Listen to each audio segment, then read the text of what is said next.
Welcome in to another episode of the Wizard Factory live show.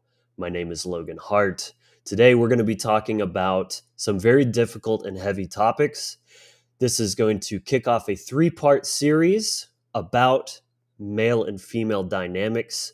The first part we'll be getting into today is about what men must endure. So just looking at sort of the unique challenges, traumas, difficulties that men uniquely face in their lives. Next week, we'll be getting into what women must endure and looking at the female side of their experience. We'll have some lovely lady guests on to talk about that.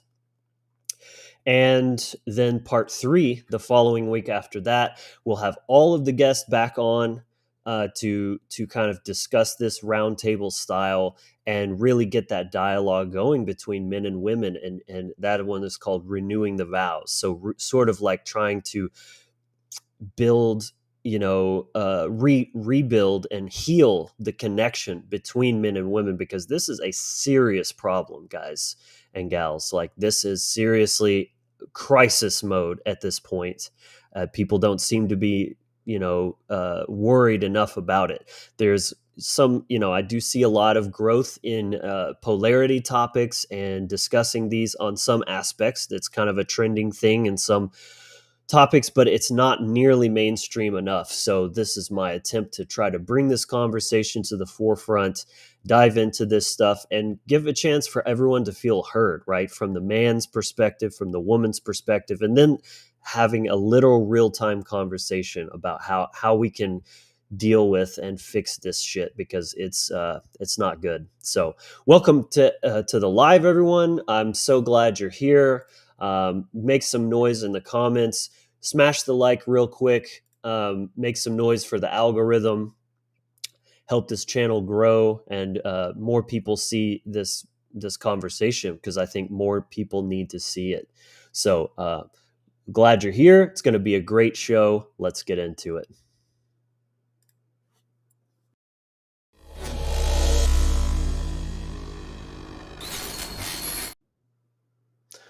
All right, so as I said, my name is Logan Hart. I'm the host of the Wizard Factory channel. This channel is all about giving you the tools and mindsets to live a more free and empowered life. If you're new here, welcome to our growing community of those seeking self-empowerment, spiritual evolution, and a tribal family. If that appeals to you, consider remember the tribe, subscribe down below, and as for that like button, well, you know what to do. Smash, smash, smash. Yeah. So, as you all know, we like to kick this show off with a little bit of astrological weather. Get that nice astrological weather report coming in from Rodney Goodwin. So, without further ado, let's begin that segment now.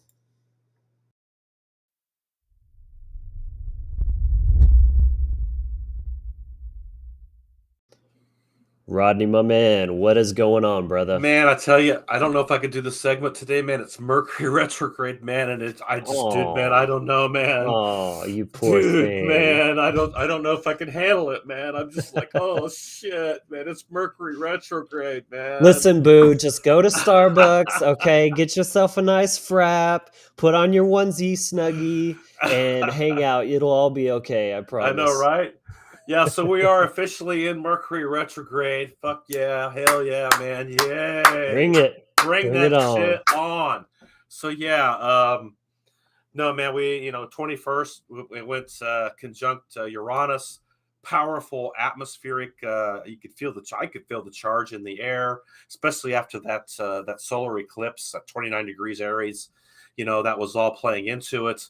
And then with Mercury being conjunct Uranus, man, and now we're retrograde. This is the time, where we're going to go introspective, internal, and we're going to work through our issues in context of self-worth, self-validation, and becoming the man and the woman that we want to be, the things that we've missed, the things that we haven't been able to, actually identify ourselves with in context to our knowing ourselves. Now is the time, this next till May 14th. It's going to start to go direct, but there still will be a 2-week shadow period going up to the beginning of June, where it will reconnect with Uranus at 16, 17 degrees, and then it will transit Uranus. That's where we'll get our breakthrough in context to leveling things up with our consciousness, then the aspect of what Taurus actually represents, which is a high level of self-worth and how you're actually seeing yourself as a man, as a woman, as a mage, as a mystic, as a shaman, as whatever energy you're working with in context. So this is a very powerful retrograde. Dealing with the Mercurian energies, we're dealing with internal dialogue, always with the Gemini aspect, left and right hemispheres of the brain, and learning how to balance and bring harmony to our internal dialogue. Because let's face it, that's what's getting jammed. So I want to talk a little bit about this eclipse that we just had, solar eclipse, and where we're going with it. So we started off with a 0 degree new moon in Aries, and then we had the double lunation. So we had the second time that the new moon happened was the eclipse energy in context to this at 29 degrees. So we were full, the full spectrum of the gate was charged with this new moon energy, with the eclipse energy, and with Jupiter setting in the gate, and also Chiron setting in the gate. So very charged energy, expanded energy in context to Jupiter, because Jupiter basically expands everything it touches. And the solar eclipse was squared off with Pluto in Aquarius at 0 degrees. So what was this saying to us? It's saying that this particular eclipse is going to have effect into 2024. It's not going to be just a 6-month kind of effect, which is kind of a normal effect for an eclipse. This is going to go for over a year. Why? Because Pluto will be going stationary retrograde May 1st. So what happens is that when Pluto goes into that retrograde kind of stationary aspect, it's going to pull back into the Capricorn gate again at 29 degrees. So this is going to flux at the gate all year this year in 2024, bringing back this particular eclipse that we experienced in context to our warrior codes. Who we are as warriors and this path. Now, Aries can be very like a child. Okay, it's the first gate, right? So it's like the tyrant, the child not getting its way. It can throw tantrums, okay, because that's kind of how the Aries energy works. So what's happening is that we're really getting an upgrade here in context to our maturity, because it's squaring with the Plutonian energy. So you got Aries and Scorpio, which are octaves of each other on the solar spiral. So literally what's happening is we're dealing with a power base, because Scorpio or Pluto is the power planet of the solar spiral. All right. So this is the struggle of power on a collective level that we're getting ready to step into on the world stage that we're going to see. Not only on an individual level, like, okay, you can still start to look at the themes going to be, where am I giving my power away as a man, as a woman? Am I allowing myself to be bullied by certain things still with my own internal dialogue? And then that's setting the stage for my vibrational correspondence in context to what I'm pulling in, right? So this is all about making a check in your life this year in context to where your power is lying, where you're putting your mindset, your state of mind, where you're taking yourself in context to where you're putting your consciousness on, okay? Because where you put your consciousness on is where your energies and your power is going to flow to. So this theme this year, in context to this solar eclipse, is going to be all about taking your power back as an individual and seeing yourself in a context of major self-worth.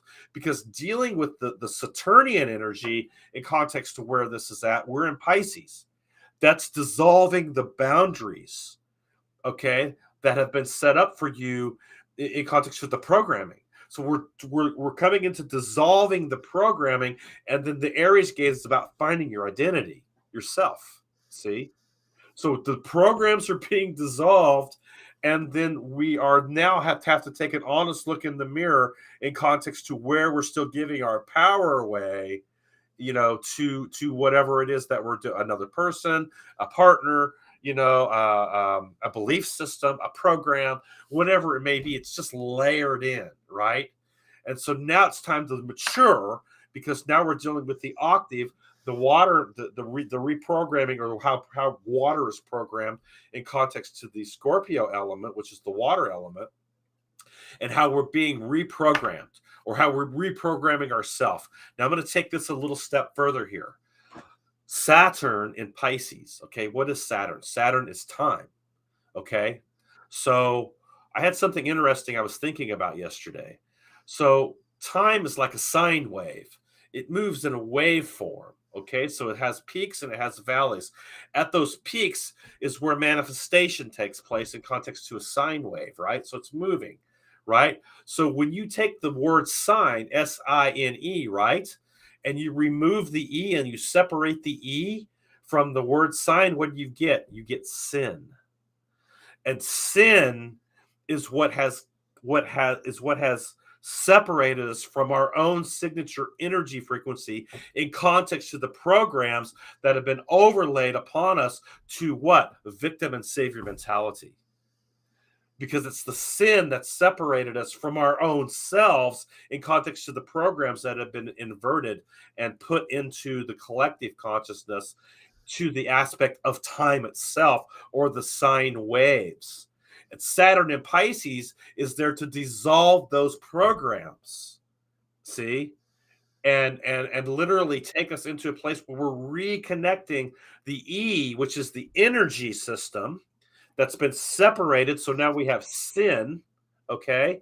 And that's the energy system. We're bringing that E back in, reconnecting it, because we're beginning to realize that actually the sin has been the illusion. And that's Neptune in context to how they've inverted the Neptune energies to the illusions of the program of the religious, governmental, religious constructs that we're living under right now. This is what's happening with Saturn in Pisces. And so the Aries energy then becomes very powerful, because if you take Saturn in Pisces as the first house of context to what's being dissolved within yourself, the second house then becomes Aries, which the second house is the Taurus energy, which is the construct of the 3D world, taking it to the Venus construct of self-worth, self-validation, and leveling up that in context to your mind and your state of mind. You see how powerful that is? Yeah, absolutely. Love that. So this is what's going on in context to this solar eclipse, because we're finding our warrior again. And now that warrior is going to come into a maturity, because it was squared with the Plutonian energy in Aquarius, which is leveling up the organic technology that we have right here within ourselves in context to the Aquarian gate. So that's why it's so damn important that you find your Libra or your balance and harmony within yourself, because if you don't find that, you're never going to be able to access the eighth gate, which is the transformation. Think of Pluto like a transformer. So what happens? A transformer, what does it do? It transforms electricity so it can be used, right? So we can actually use the electricity. All right. It's the same thing. And what is the planet of electricity? Uranus. And where is Uranus setting? In Taurus, which is the transformation of the technology, the literal physical body in context. Mm, You beautiful. see how that works? Yeah. So this is where we're at right now. So this solar eclipse, one of the most powerful we've seen in quite a while, and it's going to literally have an influence the whole year going into 2024, because of that Pluto flux at the gate between Capricorn and Aquarius, and your cardinal signs. If you have cardinal signs in Capricorn, Cancer, Libra, or Aries, those are you're gonna feel these, So look where your cardinal signs are in your chart, and look what's transiting those cardinal signs, because that's going to give you an inclination of where how you're going to level up and where things are going to go on a personal level. Right. And in context to the balance that you're speaking of. This is very important even to tie into what we're going to be getting into here today about, the challenges and traumas that men have endured. These traumatic experiences create a state of imbalance in the psyche. Right. It polarizes your brain to a left or right brain executive function. And, to even begin to have healthy relations with the opposite gender, you've got to figure out how to balance that stuff back out within yourself by dealing with that trauma. So that's a big theme of what we're going to be talking about as well today. Yeah, if you're not in control of your own energy system or sine wave, context to your own, in system mechanics, something this is how they've wrote in, by bringing the dark sorcery in, right, and then connecting it to your energy system to harvest the energy into their grid works, and then bring the physical reality in context to the inverted Saturn energies and the breaking of cosmic principle into the reality field, so things can remain in this chaotic, entropy, chaotic fucking stagnation state on our planet. See, that's how they've done it. So you've got to burn through this stuff so you can regain control of your own energy system and sine wave. See, and it's the sin, that's separated us from our own selves. See, through the victim and savior programming, that you need something outside of yourself that's more powerful than you to save you. Right. I think of sin as self-imposed negativity. Same So thing. Yeah. there's two ways to look at that. Yeah. You can see it as missing the mark, is what I believe it literally translates to from like the Hebrew or something like that. Yes. Yes. So you can try to detach some of those stigmas from like actual religious dogma, and look at sin as just, a behavior that is not serving your highest self. It's doing something that's separating you, like you're talking about, from source, from your higher self, from the best version of you. And then of course self-imposed negativity is more like the religious aspect applied, where you're using that as some sort of justification of lowering your self-worth, your self-image, and what you're worthy of, what your actual intrinsic value is. And this is again tying into what we're going to talk about here today, is that these traumatic experiences, they diminish your sense of self. They're a penetration of your ego, of your boundaries, and that disrupts your construct of who you are, where you begin and end. And that's where that imbalance comes from, because everything is thrown out of whack from that traumatic experience. And but it doesn't have to be that way. You can heal, you can restore a healthy ego, and Yeah. that's where that balance comes in. And So that's what the solar eclipse was all about, because the mm, Venus construct is all about self-worth, self-validation, imposing a self-image of power. And so that's why the Venus has been hijacked as well in context to dark Luciferianism and the female Illuminati in context to what it actually in its inversions as well. Because Venus actually runs what we call a geometry of the rose of Venus is a pentagram that it actually does on the solar spiral to make the corrections that have been caused by the inversions itself. See, Venus spins the opposite way, so it doesn't spin clockwise; it spins counterclockwise on the solar spiral.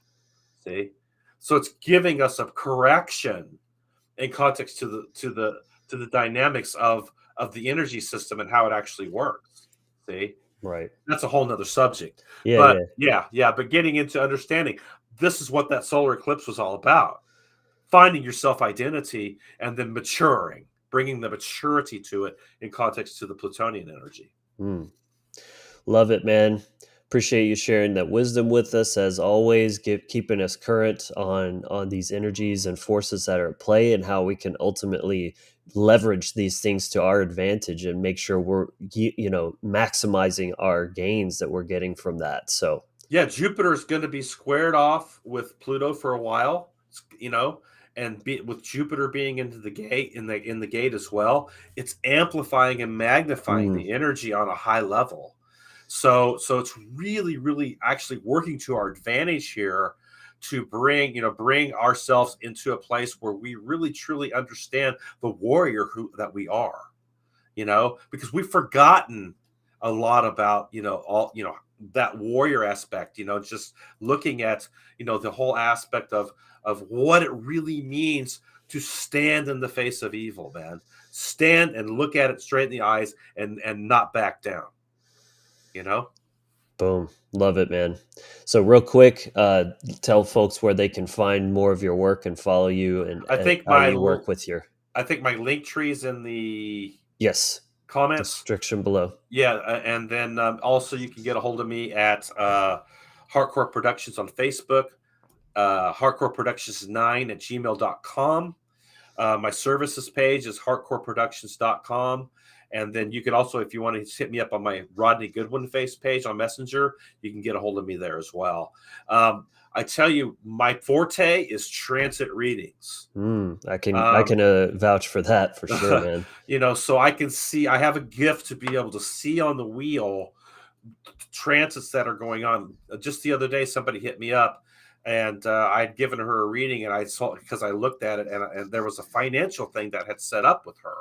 And I said, look, in a few months, you've got a windfall. There's a windfall there. Something is coming. I don't know if it's an inheritance. I don't know what it is. She emailed me back or texted me back last week and said, you're not going to believe this, but I just got a $17,000 check in the mail from Wow. something that I had totally wrote off. It wasn't going to happen. And it says all of a sudden it opened up, the gates opened up, and the check came, and I can't believe it. She goes, I just can't believe you saw that. That's incredible.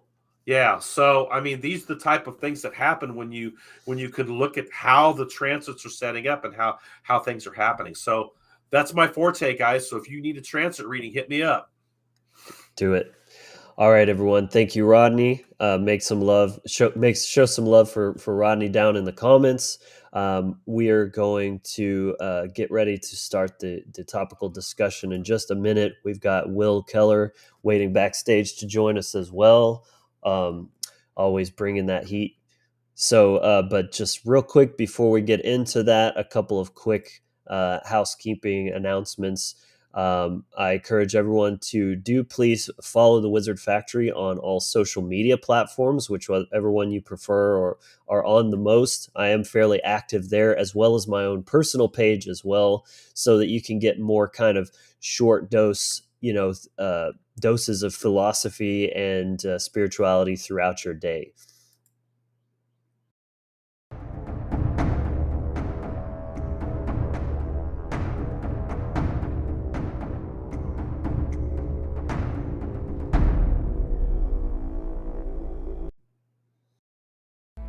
Hey guys, hope you're enjoying the episode so far. I just want to take a quick moment to offer you a special gift. It's the free initiation package download. This is a free download package that includes the Toolbox mini course. I created this package to equip you with all of the essential tools you need for any type of energetic or magical practice for anyone serious about their spiritual development. It's comprised of 3 parts: the circle, the breath, and the voice, where you'll learn how to cast the Circle of the Magi, various breathwork techniques, including a powerful guided breathwork meditation, rune galler, and more. You'll also get access to the Inner Sanctum, our private Facebook group and Discord server, as well as some Wizard Factory wallpapers for desktop and mobile, all for free. And for those who've already seen this course, I'm happy to announce that this is a brand new remake with better production and even more information. You can find the link to get yours in the description below. So check it out and let's get back to the content. All right. If you're interested in that, there's the QR code, nice and easy and convenient for you. Just hold up your phone camera. That'll take you. There's also a link down below from the link tree or on the website at thewizardfactory.com. Thank you, everyone, for being here. definitely going to be a great show, really deep and potentially challenging conversation, but that's very important. This is never going to be an easy process. We have to be willing to take a hard look at these sometimes very ugly truths if we ever want to, actually create any meaningful change in the world. So, you know, that's what we're going to bring to you here on this channel. We're not going to sugarcoat shit. We're going to bring the real deal, because that's the only way the real work can be done. So, thank you everyone for being here. Got some nice comments going on down below. Sophie, always a pleasure. Leslie, Jason in the house, Misty, much love to you all, guys. So let's get into it without further ado. Let's bring on Will. What's up, brother? My brother, how you doing, man? I'm doing well, thank you. And I think Rodney's taking care of something real quick. He said he would be back in just a few minutes. So we're going to go ahead and kick this off. Yeah, man. I mean, this is going to be, I think, one of the most important pieces that I've done in a while. This topic is just so crucial in this time, and where there's so much confusion around what it even means to be a man, to be a woman, much let alone like how to relate to one another in those dynamics, right? Yes. So we're gonna get into this in a very deep and heavy way, and I think just to start things off. With the topic of circumcision, right? We're going to kind of go through a whole list of different unique challenges that men face. And this is, the first one, right? It's literally, welcome to the world. Welcome to planet Earth. Here's some trauma. Here's some genital mutilation for you, right? Mm-hmm. I want to start with a little bit of disclaimer here. The purpose of this is not to shame anyone. It's not to make you feel bad. If you have some feelings of guilt as a parent, that, I just encourage you to sit with that. Obviously, there's nothing that can be done about what has already occurred in the past. You do need to forgive yourself, but truly also take responsibility for choices made. There's so much misinformation around these things. It's so easy to just kind of go along with, well, this is just how things are. This is how things are done. This is what the doctors say, right? The doctor's the medical authority. We're going to trust him over our own intuition, our own, parental instincts to protect, to care and nurture. This is how it happens. And, first and foremost, all three of us men here that are going to be participating, we've all gone through that trauma ourselves. So, we understand firsthand. This is, but it needs to be talked about, because again, as you can't change the past, but you can change your future choices, and at the very least, maybe pass on some awareness to another person that maybe hasn't made those choices yet for their own. And as they're becoming new parents, you can, just give them a little bit of something to think about before they make any decisions that are literally permanent and, at this point, verifiably proven as harmful, not only physically but psychologically as well. So it's so empowering, right? To break cycles through knowledge. This is kind of what we aim to do, is to break these cycles of trauma and control in all aspects of life. And this is a big one. So it's, getting in that discomfort zone, accepting the past, but you're here now to learn, and you can have a change for the future. Absolutely. So, as we get into this, I want to start off with just maybe a little bit of humor to kind of lighten things up. I know this is heavy. I saw this meme as I was working on making notes for it, and it cracked me up. Because there's this idea of like going to heaven, and you'll be like complete. You'll be whole again, right? So there you go. So, let's try to set a little positive tone before we get into some pretty heavy shit here. I want to follow that with a reel that I actually made and posted on my page, I guess a couple of weeks ago. And that I think really encapsulates kind of like the idea behind this as a normalized action or practice that especially here in the West. So I'm going to play this real quick. It's the original sin of the medical world. Yes. You're born dirty and we need to fix you. Medical science, the god of science, needs to fix you. This is not just a matter of medical ignorance. This is very, very deliberately done for a specific reason. It is the black magic ritual to stifle the sexual energy, to change the brain chemistry for life. Yes, we can kind of look at this in sort of a symbolic or a metaphorical perspective of, the phallus is sort of your sword, and the sword in the occult represents truth, knowledge, like cutting through the bullshit, cutting through the ignorance, slaying evil. And so when they blunt and dull your sword right from the get-go, right out of the gate, so to speak, again, this is no accident. We're basically being disarmed violently on a energetic and metaphysical level. Boom. Right. That disarmament idea I thought was pretty powerful. A man, the sword is an extension of a man's, like, his truth, right? And then that's what he uses as his gift to the world to wield against evil, against chaos and ignorance and slavery. And they're directly attacking that within hours of you being alive. Right out of the gate, man. Yeah. Right. I think I got an echo. Yeah, I'm not hearing anything on this. I can hear it, Rodney. Oh, I got one too. Shit. Maybe it's because you're sharing your screen. Maybe.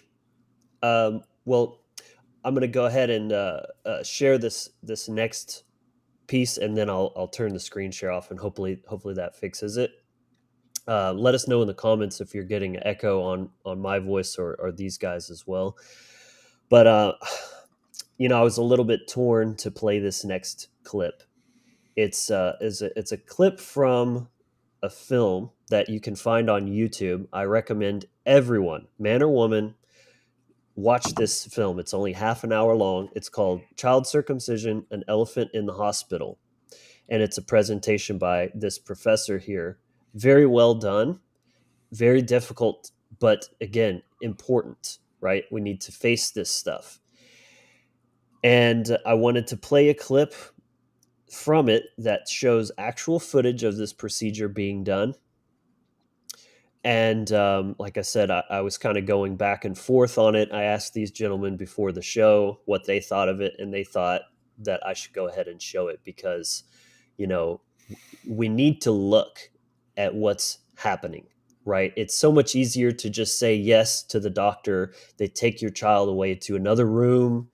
You don't have to look at it. You don't have to see your choice being carried out in front of you. Right. And so, again, my intention is not to be purposefully sensationalist or hyperbolic or anything like that. And I encourage you, if you don't want to watch it, don't watch it. Just turn it off and come back in a minute or so. Just give it a minute and bypass it if you choose to. If you have a weak stomach or you're very, very sensitive to these things, I get it. But I just want to show what's the reality of this situation, of this choice that's being made, probably thousands, millions of times. I don't know, many, many times every single day. So I'm going to play that now. Again, you're welcome to not look at it. I find this uncomfortable.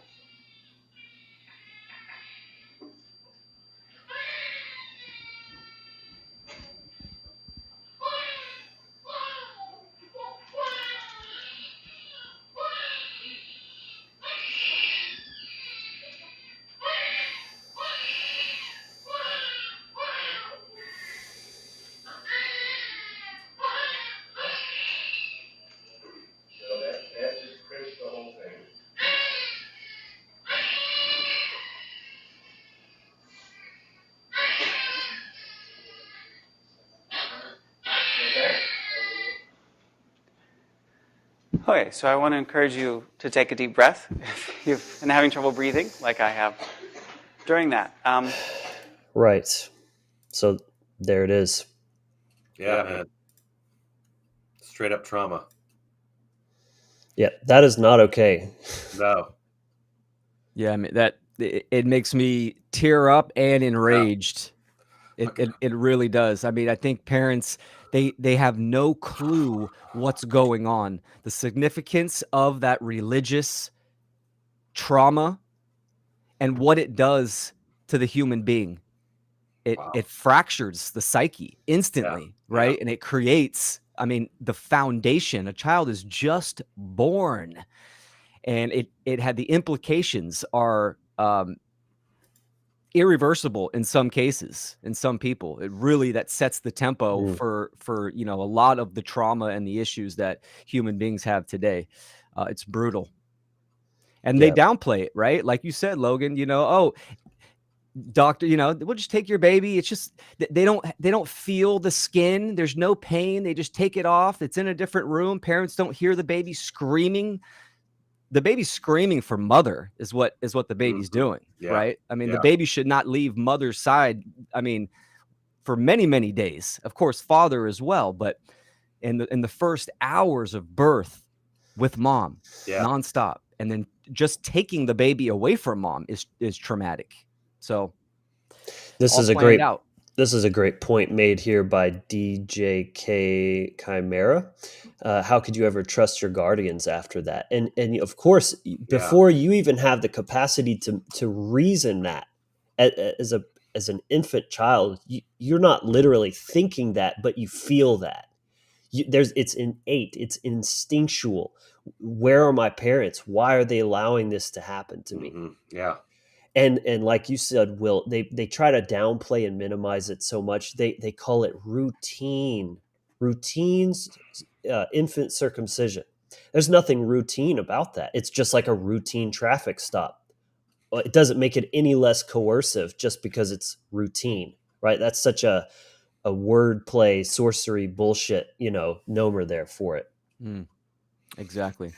Yeah, I mean, if you really want to look at it, it's also, talking about the sword, it's also your wand of fire wand, man. Yeah. In context to fire magic and as a man, and how you're actually wielding things. And the other spell cast that's thrown out in context to the Abrahamic constructs are the steeples, right? So we're dealing with phallic symbols on the churches in context to this ritual. You see, exactly. And do you see how that spell cast throughout the whole, on every corner of every city and small town? I mean, it blows your mind when you see how intricate this web is set up in context to just that particular one thing of circumcision, and how it's actually drawn out into the spell cast. And it's proven to change the brain chemistry forever. The brain functionality is linked to higher levels of aggression, even higher rates of crime. Yeah, when you compare. Yeah. So it's I think encouraging the manifestation of the toxic masculine, of the dominator, the abuser, right? Yes. Right.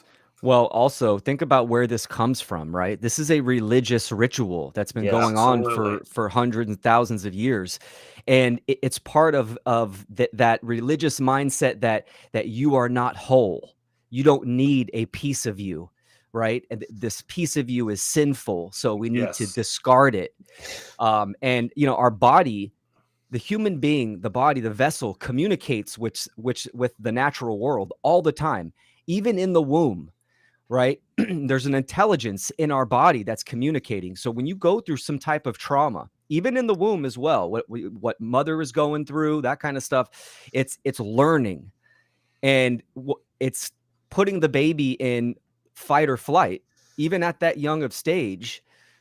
All the cortisol, all these chemicals are pumping.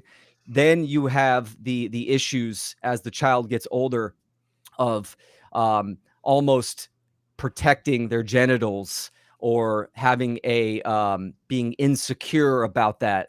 I mean, the list goes on and on. It's such an important topic. But this is generational trauma, right? It's tradition. Like you said, Logan, routine. Most parents don't think twice about it. Absolutely. No, and it is rooted in the Abrahamic construct, like you're saying, Will, in context to the actual dark ritual, dark occult, dark ritual sorcery that's going on with this, and to, basically bring men into a place where, where everything becomes inverted in their lives, because of this ritual that's trauma based in context, because they never actually did get a bonding time with their mother. See? Mm. And so they've already went through the trauma of birth. Now they're dropping in the trauma of circumcision and vaccinations and separation from the mother on top of it. And then you're dealing with all these layers that get inputted into the psyche in context to chemical reactions on the physical level as well. And then the actual construct then is already starting to be built in context to the aversions, and the karmic aspects. It's mind-blowing, man. It represents the disconnect from nature. Right. This is man Straight saying, up. Straight up. man's ripping the human being away from creation, saying like, you're a part of us now. You're disconnected from nature. Yeah. Like What's branding. more sacred than the phallic for the seed? And then Right. same thing with the woman, right? Yeah. I mean, this is how creation is created, right? This is what we do, and that is what it symbolizes: the disconnect of nature and the initiation of servitude and ownership. That is a really interesting point, that it's almost like a form of branding, like you would do to a cattle. Yes. You're marked on your Right. body by a form of like traumatic, 100%, dude. And in the ancient times, they would slice, and then the rabbi or the priest would literally suck it off, eat it off, rip Right. it off with their teeth in their mouth. So it's Yeah. it's disgusting. It's routine, psychotic. It's just routine. It's Just routine. no big Yeah. deal. And think about it, how sensitive that area is in context, right? Oh yeah. As far as the nerve endings and There's everything that go up thousands and thousands of You know? irreplaceable nerve endings that get severed with there. that. Exactly, man. I mean, unbelievable, And cutting a man off from his pleasure as well in Yes. that way. Yes. I also find it interesting that this is a religious practice, but many religions, Christians and what have you, have an issue with body modification. They'll tell you, "Oh, tattoos are sinful. Right. You're messing with the form, right? The body that God gave you." But the foreskin, now that needs to be, just cut right off. And even that is positioning man as God, as well. We'll design the body as we see fit. Yeah. Right. The nature's design is subpar. It's inferior. So, I mean, there's a lot of different directions you could go down into diving deeper into this. I went most of my adult life without having ever really given it a second thought, until I had a girlfriend that was very, very anti. She called herself an intactivist. She was very outspoken about the harms of this, and she showed me this film, and ever since then you can't unsee it. And it's like, wow, I have to really acknowledge, like, this is messed up. What happened to me it's a trauma, Yeah. and it needs to stop. So some of you this may be the first time you're hearing this, and that's okay. It was a shock to me too, but it's important to be honest with yourself and just face things as they are. So I highly recommend just type that title into YouTube. It's the first one that pops up. It's only a half hour long, and it really is very thorough in covering every aspect, all the typical stuff you hear about, well, it's cleaner and it's better for this reason and that Whatever. reason, or it's not that bad. It covers all of that false. really well. Yeah, exactly. That's all false. The other Yeah, thing, it's like, oh, well, our ears get dirty behind here, so it's better to just cut the ears off at Right, birth. That right. way you don't have to worry about cleaning them, because you could get an infection. Like, how does Right. that make any sense? But that's literally no different than what they're justifying this with. Another thing that this does is that it inputs the frequency of abandonment into the psyche of the man. right out of the gate, because you're literally you feel like you had mentioned this, Will. You literally feel, even though you're born into this world, you're a baby, your mind is still there, and it's inputting that in context to being pulled away from your mother, and putting yourself and being put into a trauma response state immediately before you even get any breast milk, anything. And that abandonment is the first wound of Chiron in context. See, when you're dealing with what? All of the wounded issues that you've got to go through, that you have to overcome in this life, and healing, So literally, like, the spell cast out of the gate throws the abandonment issue directly into your psyche minutes after you're born. Mm-hmm. It's so dark, man, and evil. And this comment here from Tommy, I think, nails it right on the head. Would it enforce the slave mentality through installing a mentality of non-ownership of your body? 100%. That's a big part of what it is. Yeah. It's a violation of your autonomy, of your own boundaries, and the divinity of your vessel right out of the gate. Right. And and again, it's subconscious. The baby doesn't understand self-ownership, but he understands he's being harmed, that people are doing these horrible things, that the world is hostile, right? Like, within hours of your life, you're undergoing body mutilation. What does that tell you about you just barely made it out of the womb and this is happening to you? That's going to set a precedent for your mindset throughout the rest of your life. And not only that, but how about all the vaccinations and shots they give you on top of it? Exactly. I mean, it's just, wow. But this reinforces this idea that, this is a human farm. We're like the cattle, and people always want to say, well, why would they take care of us? Why would they do this and that? If they didn't care about us, right? Well, a farmer, pays for vaccinations for its animals so they don't get sick. He pays for their food. He houses and shelters them, not because he loves them, but because it's the cost of doing business. It's overhead. That's what that is. And he brands them as well. Exactly. Facts. Perfect. Yeah, you can't feed off of sick energy, right? The loosh that humans generate and the social engineers feed off of, right? They try to reap those benefits if they're sick. The whole birthing process is something I want to touch on real quick. The whole process is, modern, what typically the average birthing process in a hospital, it's cold, vaccinations, needle crafts, all this kind of stuff. The whole process is inverted. It's a detachment from nature, and it's traumatic, very traumatic. So exactly. that unnatural, absolutely. For sure. And it's trauma bonding. This is what people need to understand. This life, trauma is in this life for us to learn and grow. The first segment of trauma is obviously the birthing process. It is traumatic. That is the golden opportunity where mother and child trauma bond together. And that is going to connect them to on energetically, physically, all of that, right? It's going to connect them, or it's going to disconnect, fracture, and this is where all the issues start to snowball, right? I mean, especially for men, when you look at it at a psychological aspect with the anima and the animus, right? The anima is the relationship from man to mother or boy to mother. Right. So right then and there, you get that fracture. And someone posted in the comments about trust and this. And I mean, the list goes on. Yeah. So it's a straight up abandonment, man. It is. Yeah. Yep. Brutal. So I think we've covered this topic pretty well. We've got a lot of ground to cover here on the show. It's probably going to be a long show, guys and gals. So just keep that in mind. Get yourself a cup of coffee. And hopefully it's useful and informative to you. But I think we can move on now to the next topic, which is spanking.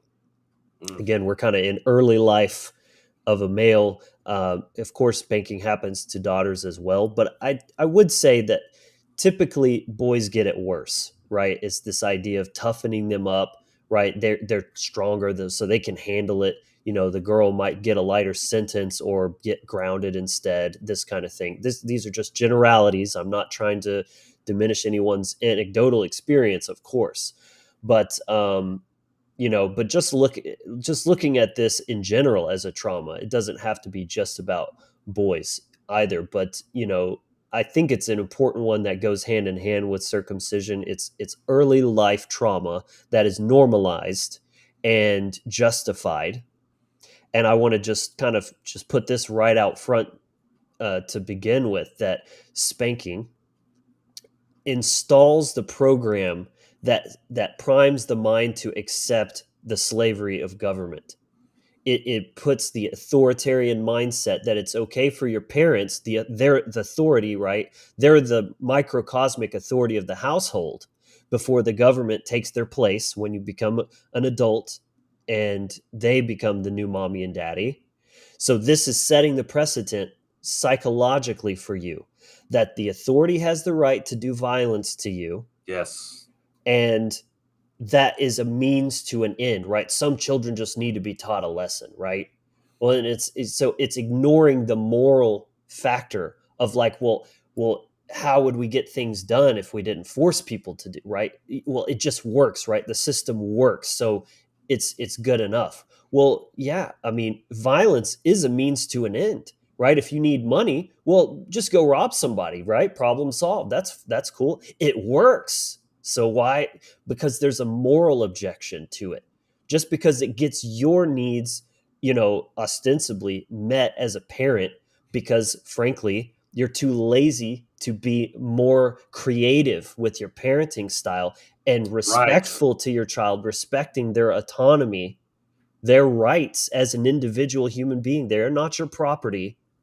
You need to learn to have interpersonal skills with them, right? Just because you're there, the parent doesn't make you the automatic authority in that you own them. You're just a steward for them. You're supposed to be teaching them, protecting and providing them. And if you use violence as a consequential tool, the only thing you're actually teaching them is that it's okay to use violence to get what you want, especially from the authority, the parents that are supposedly the ones that are actually supposed to be protecting them, and they're the single source of trauma and violence in their life.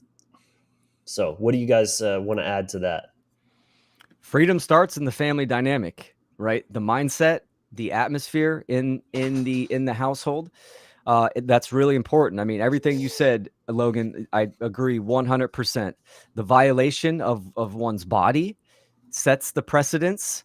And the world doesn't work that way, right? If you want it to be healthy and you want to accomplish true moral successful goals, I don't go out to my yard and shake the shit out of my apple tree and hoping it's going to just drop apple or grow apples for me. Right. It's like it doesn't work that way, right? If I beat the shit out of my tree, hack it up, it's not going to produce.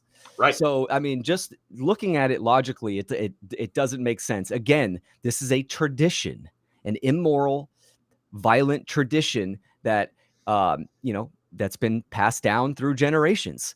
I was spanked as a kid, and not a lot, but once in a while. But my dad, he loved me a lot, and he told me as I got older that he regretted it. And and he even asked me, he's like, did I spank you a lot? And you could see the remorse, and just talking to him about information that I've learned over the years, morality, rights, and all this kind of stuff. I mean, it definitely registered.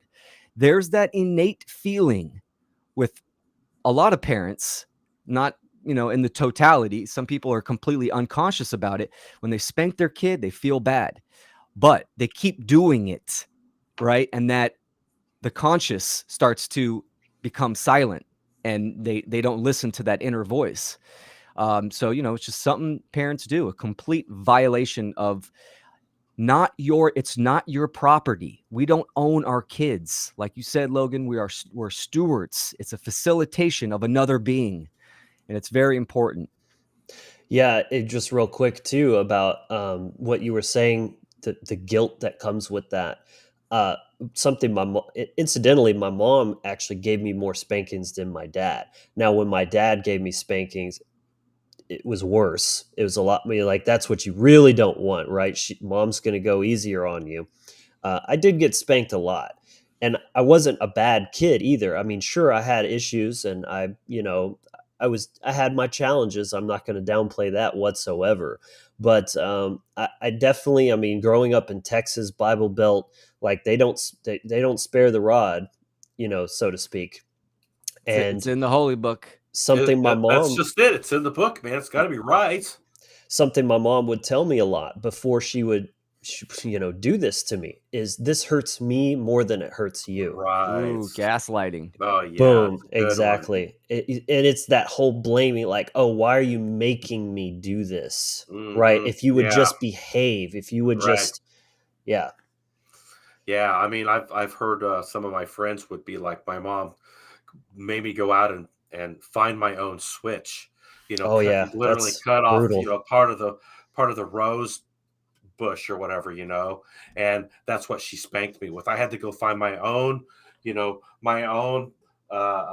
Weapon. weapon that was going to beat the shit out of me. I mean, Right. think about what that does to the subconscious mind. It's very You know? demoralizing as Oh well, which oh shit. that's part of mind control practices, is the demoralization as well. Absolutely. Then taking it to the school construct, they used to hit us in school, man, with the Mhm. SWAT, Yep. bend over, grab your knees, Yeah. and Yep. and they'd have holes in the paddle, man, and they'd whap back and they'd hit you literally lift you off the ground. Yeah. I mean, you Messed talk up. about how immoral that is, taking it to the school construct, in context to, hey, this is supposed to be a place where I'm learning how to, an education, but you're beating the shit out of me. Right. Yeah. I mean, it all plays into the same dynamic and narrative. Yeah, it's that artificial authority construct of creating artificial consequences for things, right? Right. Like, if the child stays up late when the parent told them to go to bed at a certain time, they stay up all night, and then they're tired for their test or whatever the next day. That's the natural consequence. You make them get up the time that they're supposed to get up, and they feel that, oh, why did I do this to myself, right? You don't Mhm. need to resort to violence to teach your kids the consequences of their own actions. Right. I think the trick there, and I mean, I'm not a parent. Granted, I'm not the ultimate authority. Some might say I don't have, the right to speak on these things, but I'm going to share my thoughts anyway. I would say the right balance is, you let them feel all of the consequences of their own actions up to a point, right? As the parent, there is a certain threshold where you're not going to let something super bad happen to them. You're not going to let them make a choice that's permanent, like getting a tattoo when they're 6 years old or something crazy like that. There's a middle ground there, but for the most part, you can let them feel the consequences of their own actions, with a certain threshold, is essentially what I'm trying to say. And that will teach them far better than violence will. And what do they call it, right? Spanking, they call it discipline. That's not what discipline is. Nothing to do with discipline. Yeah, exactly. I mean, there's that lack of communication there, where the emotional outburst, where most parents are reacting instead of responding to their child and communicating to their child, Right. and instilling boundaries. Discipline would be communicating to a child like, oh, you feel like shit because you're staying up late all the time, right? Well, I get up early. This is what I do. Let me show you the cause and effect. And you inspire and motivate. And you have that regiment, right?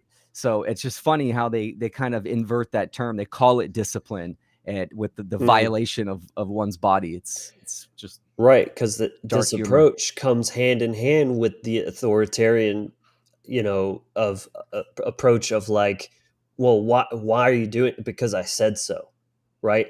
There's Yeah. again, you're not communicating. You're not actually trying to educate your child. You're just teaching them, I'm the authority. You just better do what I say, or else I'm going to hurt you physically. And it's no different than the slave construct we've got going on a collective level. It just plays into the narrative, from the time that you're, that formative years from 1 to 7, when your psychological makeup's being built, in context to this, that's Aries. Aries is like the child, 1 to 7 years old. It needs to be taught by the parents, Scorpio, how to actually do things correctly, the way shower, right? But if you're not doing that and you're stuck in your own Aries bullshit at 30 or 40, and you still haven't pulled out of that shit yet, and you're still the tyrant of your own life, you're going to project that onto your children. Really good point. I think a lot of spanking is probably in that 5 to 7, 8 range, right? The formative years where the operating systems, I mean, those are the most crucial years, right? 0 to 8. And good point, Rodney. I just wanted to say that. That's right in the formative years. I mean, that just has huge, laying the foundation of the slave think, and the belief in authority. And it's almost always perpetuating the cycle of trauma and abuse, because most likely that especially the older generations, there was a lot more normalized. And spanking is just what you do. Like sometimes kids need to have their ass whooped, right? And the victims will tell you the same thing. Oh, I was a nightmare. I needed my ass whooped sometimes. You know what I'm saying? And they're justifying their own abuse, so of course they're going to do that to their kids as well. Right. I've had many conversations about this with people, of just trying to show them, like, no one's arguing that it is an effective means of controlling behavior. That's the reason the government does it too. It's not the optimal and in alignment with natural law. That's the key difference. And so it's very difficult to get people to face the truth and actually admit, okay, that was abuse, what I had done to me, and that's not okay, and I refuse to do that to my child. They justify it because if they admit that, like, they won't do it to their child, they have to admit that it was wrong what was done to them, and that's too scary. It's too real. Exactly. So it continues. When you restrict anything, the effect of that is, not trusting. This is why a lot of kids lie to their parents. Even though they get their ass whooped, they still will lie, and they won't have that direct communication and open up to their parents and all that stuff. So it has like a reverse effect. And this is what happens when you restrict free will. Exactly. So yeah, I think that covers that topic pretty well. Moving on, we got lots of traumas to cover here today. So, now we're kind of getting into some of the standard, things that men have to deal with. And the next thing I have here is emotional shame, repression, and stoicism. So this sort of expectation for men to not be emotional at all, to just almost be like robots, right? That don't have feelings. And that's going to play into a little bit the next thing we talk about, which is suicide rates. But just in general, my take on this, first of all, is there's a difference between having emotions and showing them, and or expressing them to someone else, right? And I think there's healthy and unhealthy ways to do this. I think that men should be composed. I think they should cultivate a mastery over their emotions, so they're not just these weepy, like, emotional beings that are constantly having meltdowns or complaining all the time, right? This is beta male, kind of behavior. But there are healthy ways to, of course, men have feelings. They're just not ruled by them, or shouldn't be, I should say, because we're talking about the male archetype as fully embodied and evolved versus like the man boy, right? That many men, let's face it, are. And so again, I think it's important to have healthy ways of, like, having your brothers that you can kind of talk to about stuff you're going through, so that you're not encumbering, say, your woman, your spouse, because women aren't really equipped instinctually to do that. Right. That could be a controversial statement. Lots of women feel very like connected to a man when he's sharing his feelings and all this kind of thing. But I think for the most part, without speaking in blanket statements or absolutes, most of the time it makes a woman anxious and feel unsafe with a man if he needs to express his feelings to her, as if he can't kind of figure out what to do, or he's looking to her to either console him like a mother or give him some kind of solution that he can't arrive at on his own. That's my take right there. Yeah, it's good to note real quick to that point that there are characteristics, hey, guess what? Men and women, we have different characteristics. So it's good to kind of recognize that, equal in rights, absolutely, but our characteristics are different.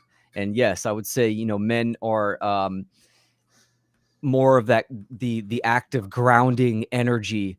But that does not negate emotional intelligence, right? Right. And understanding your internal ecology, the way you feel, your emotions, and all of that stuff. But the expression of that is very different from men to women. Mm-hmm. Yeah, there's nothing wrong with with your partner laying down the emotional intelligence to solutions. That's part of the process. I think what Logan's talking about is, where you are actually as a man capitulating to the feminine energy in context to, being a victim or not, not being able to figure things out. And Capitulating is an excellent word for that. and so what are you doing? You're actually coming under, under the feminine aspect instead of actually being the protector of it. So I think there's definitely a line there. I've experienced, being able to actually, bring myself into a place where I can explain logically and with reason how I'm approaching things with the partner, and then bringing that into a place of solution where then we're both back into alignment. Where things aren't getting more dramatic, more chaotic, more out of balance, but you're actually, as a man, bringing things back into balance to logic and reason. And I Exactly. think that's what has to happen, has to happen. That's the masculine gift, right? That Exactly. discernment, that groundedness, that like stability, right? Emotions make a man very like shaky and wishy-washy and all over the place. I like how Leslie put this here as well. I think women are equipped to help others process emotions and do it all the time with others. It's just that we don't want to have to do it for our men too. Exactly. Women are great at facilitating, of listening, right? Showing empathy for one another. They're very social, tribe oriented beings. But exactly, it's like the men shouldn't be encumbering their woman with that, because they're supposed to be the ones holding the container and holding frame for things. So let's give one just quick, like kind of anecdotal example, hypothetically. Instead of saying, oh, it hurts my feelings when you do X, right? And so he's just sharing the feeling and then kind of just leaving it up to her, instead of just setting a healthy boundary, because that's what the masculine does. That masculine is about that discernment, drawing lines, boundaries, and just saying, don't do this, love. Of course you're not being a jerk. You're grounded in your heart space, right? You're coming from care. You're setting a boundary as an act of service to not only yourself but her as well, so that you can hold that container and not compromise your polarity.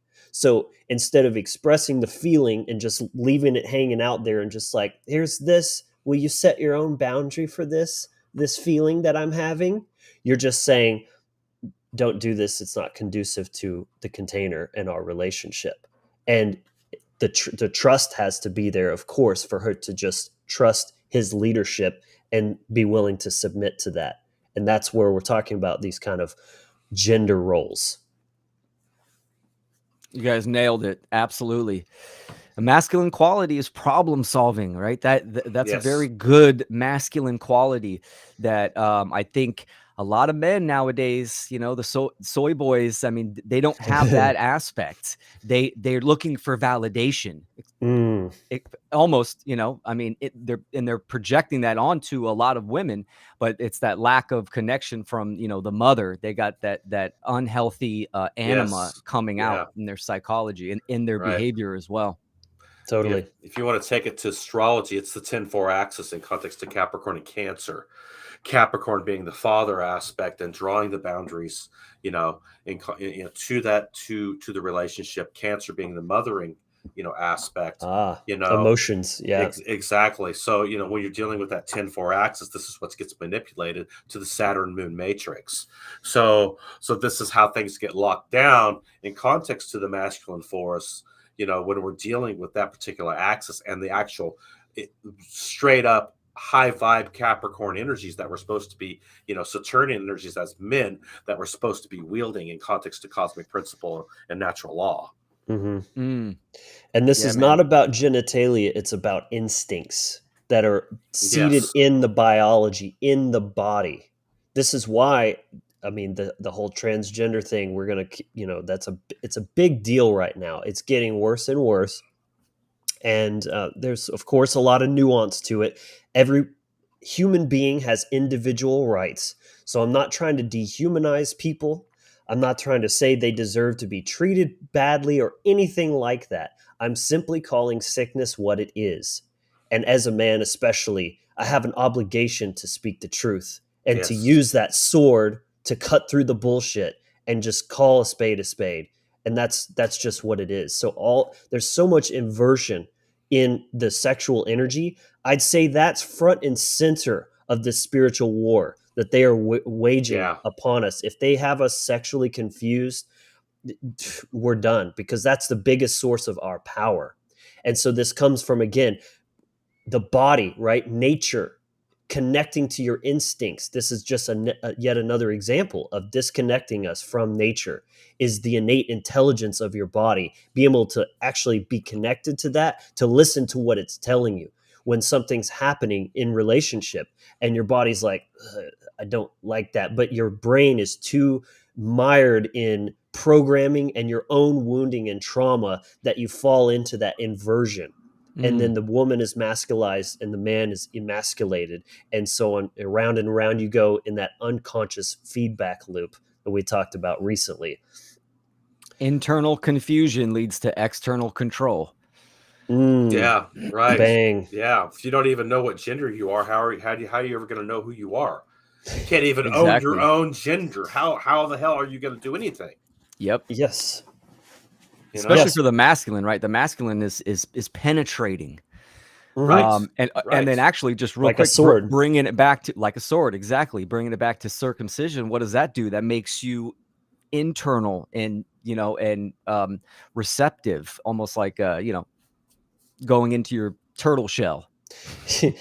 like that idea of original sin. You're being attacked in your sword, your phallus, Yeah.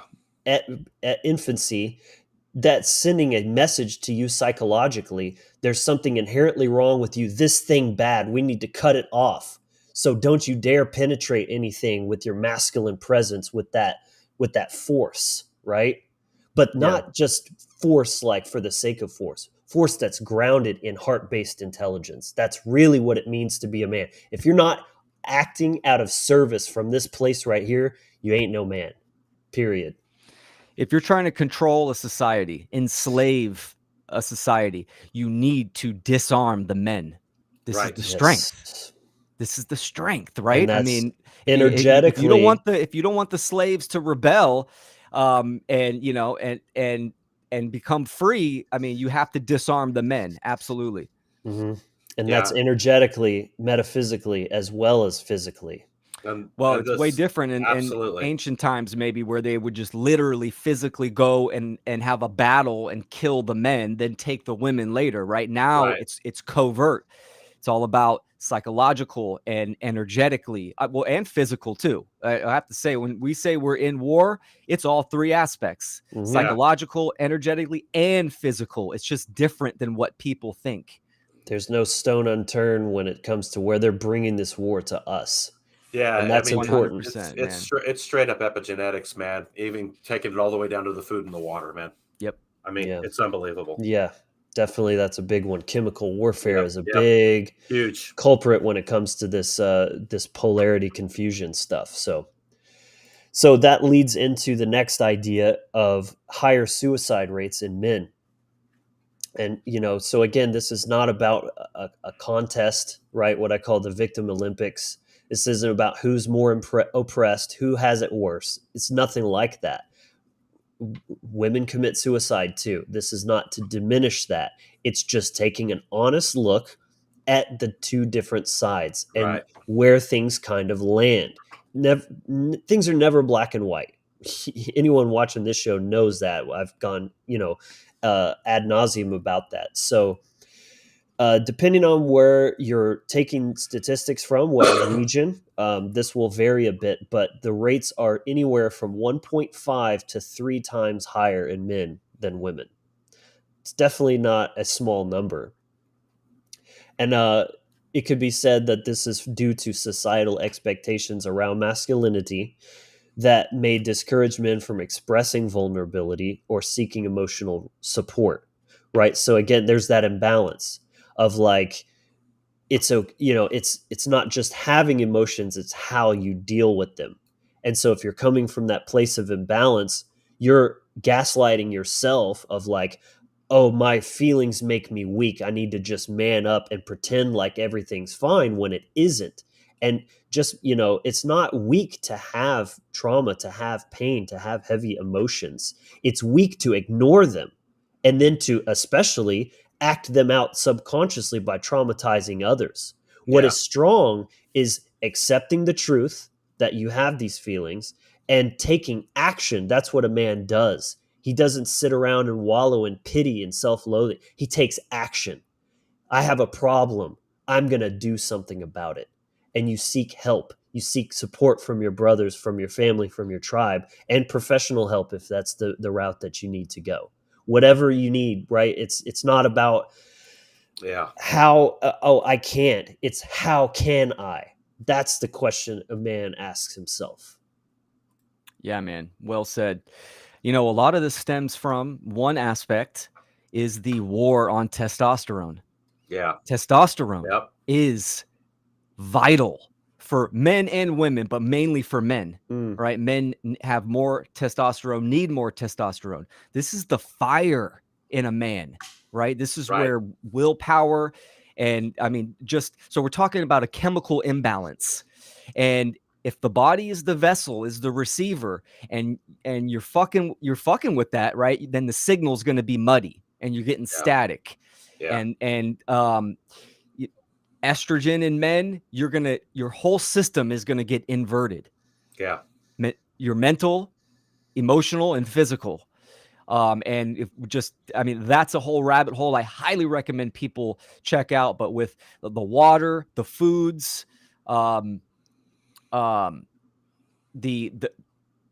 even entertainment, right? Masturbation. There's all kinds of porn, like all these addictions, right? There's so many avenues that lead to lower testosterone. It's detrimental to men. It's interesting because that's another point on my list is addictions being higher in men as well. But, we'll not to jump ahead there. I wanted to comment on this comment here by Chimera. I would be wary seeking professional help. A lot of psychology is try to adjust us to an insane world. I agree with that, with the word wary. I definitely think, it is a potential avenue that, especially desperate times call for desperate measures.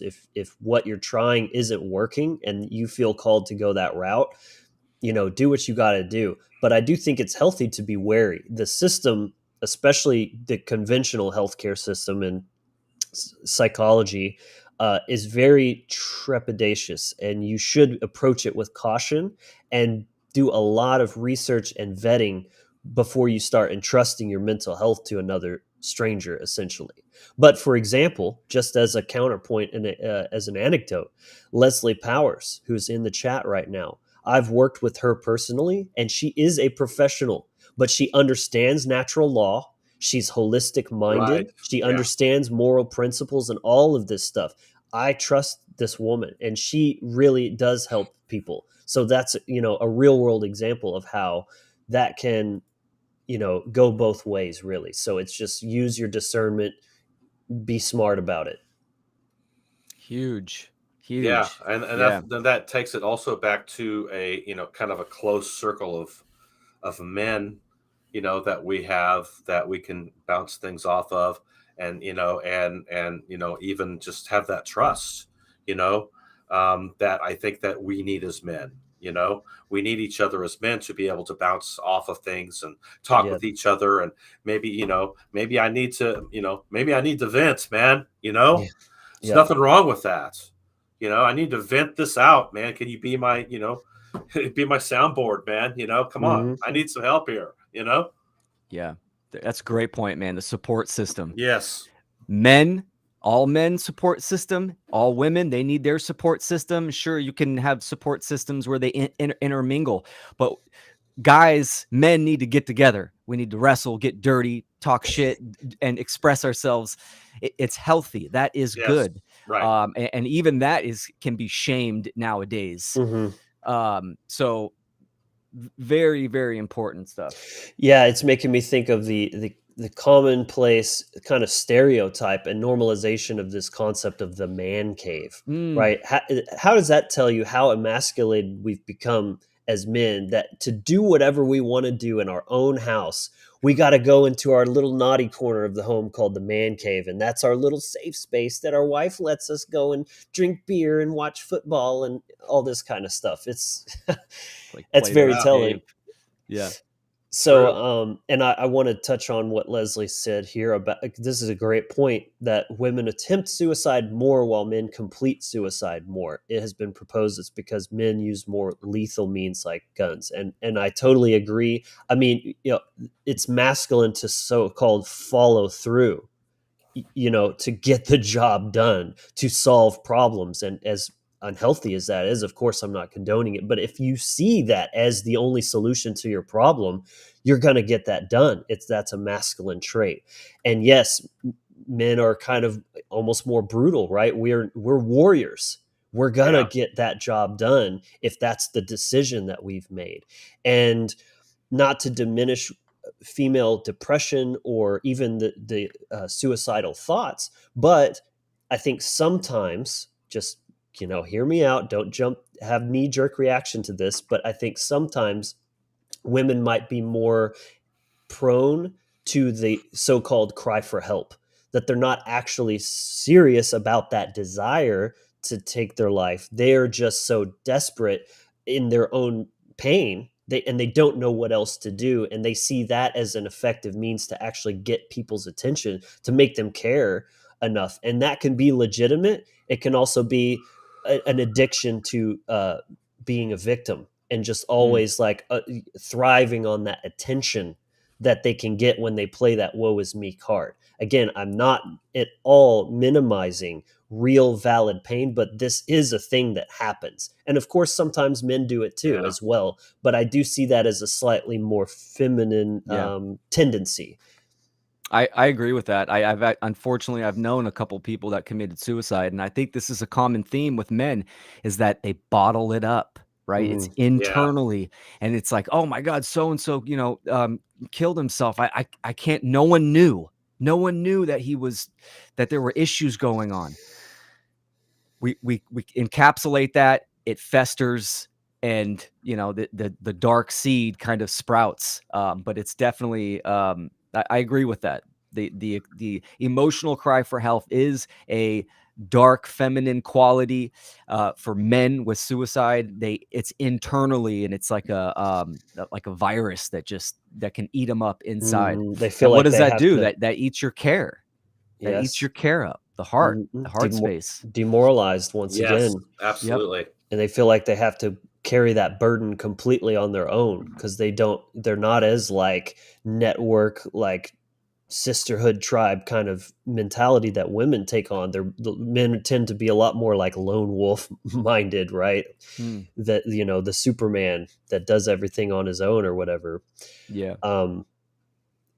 Tommy brings up a good point as well, getting to the dojo, right? Just getting into the gym. Once again, the masculine needs to take action, and sometimes just expressing that aggression, that angst, and taking it out on a punching bag or a pair of dumbbells is a much healthier way to actually express that and get it out of the body. Which they call toxic masculinity nowadays, right? It's Jeez. like, Right. I mean, The this is like, gaslighting. talk about a foundational principle of masculinity is action and expressing that action in the Self-improvement. external world. Yeah. Yep, for sure. Being a warrior against the weak version of yourself. How about that one? There you go. That's Exactly. healthy. Exactly. That's good for a man, Women are generally more likely to talk about their issues with other people, while men, in great part, are conditioned to be tough and hold it in. Precisely. Mm-hmm. So, yeah. And then, I guess I'll go ahead and add in.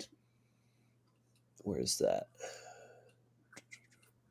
The addiction thing, because that, we just already touched on that. Higher rates of addiction to drugs, alcohol, or gambling. Because again, if you're not going to get any kind of help, if you're not going to tell anyone about it, well, the best you can hope for is cope.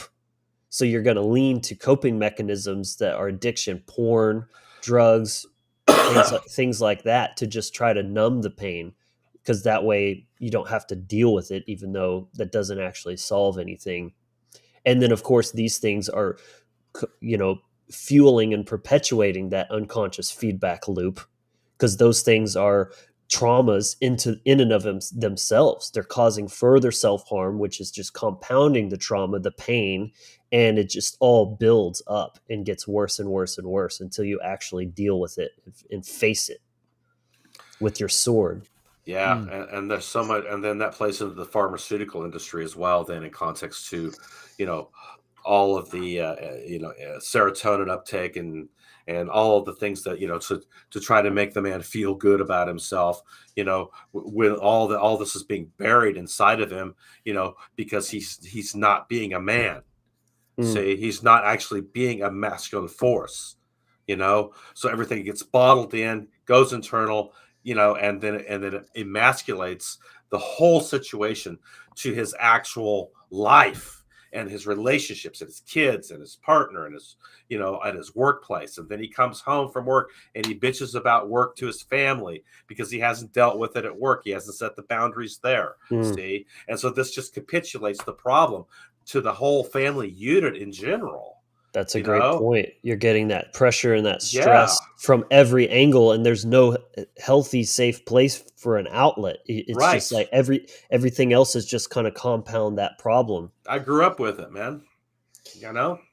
I like this comment. Dick Flinghammer said, "I like chopping wood," which, first of all, that's the most masculine name one could have. Dick Flinghammer.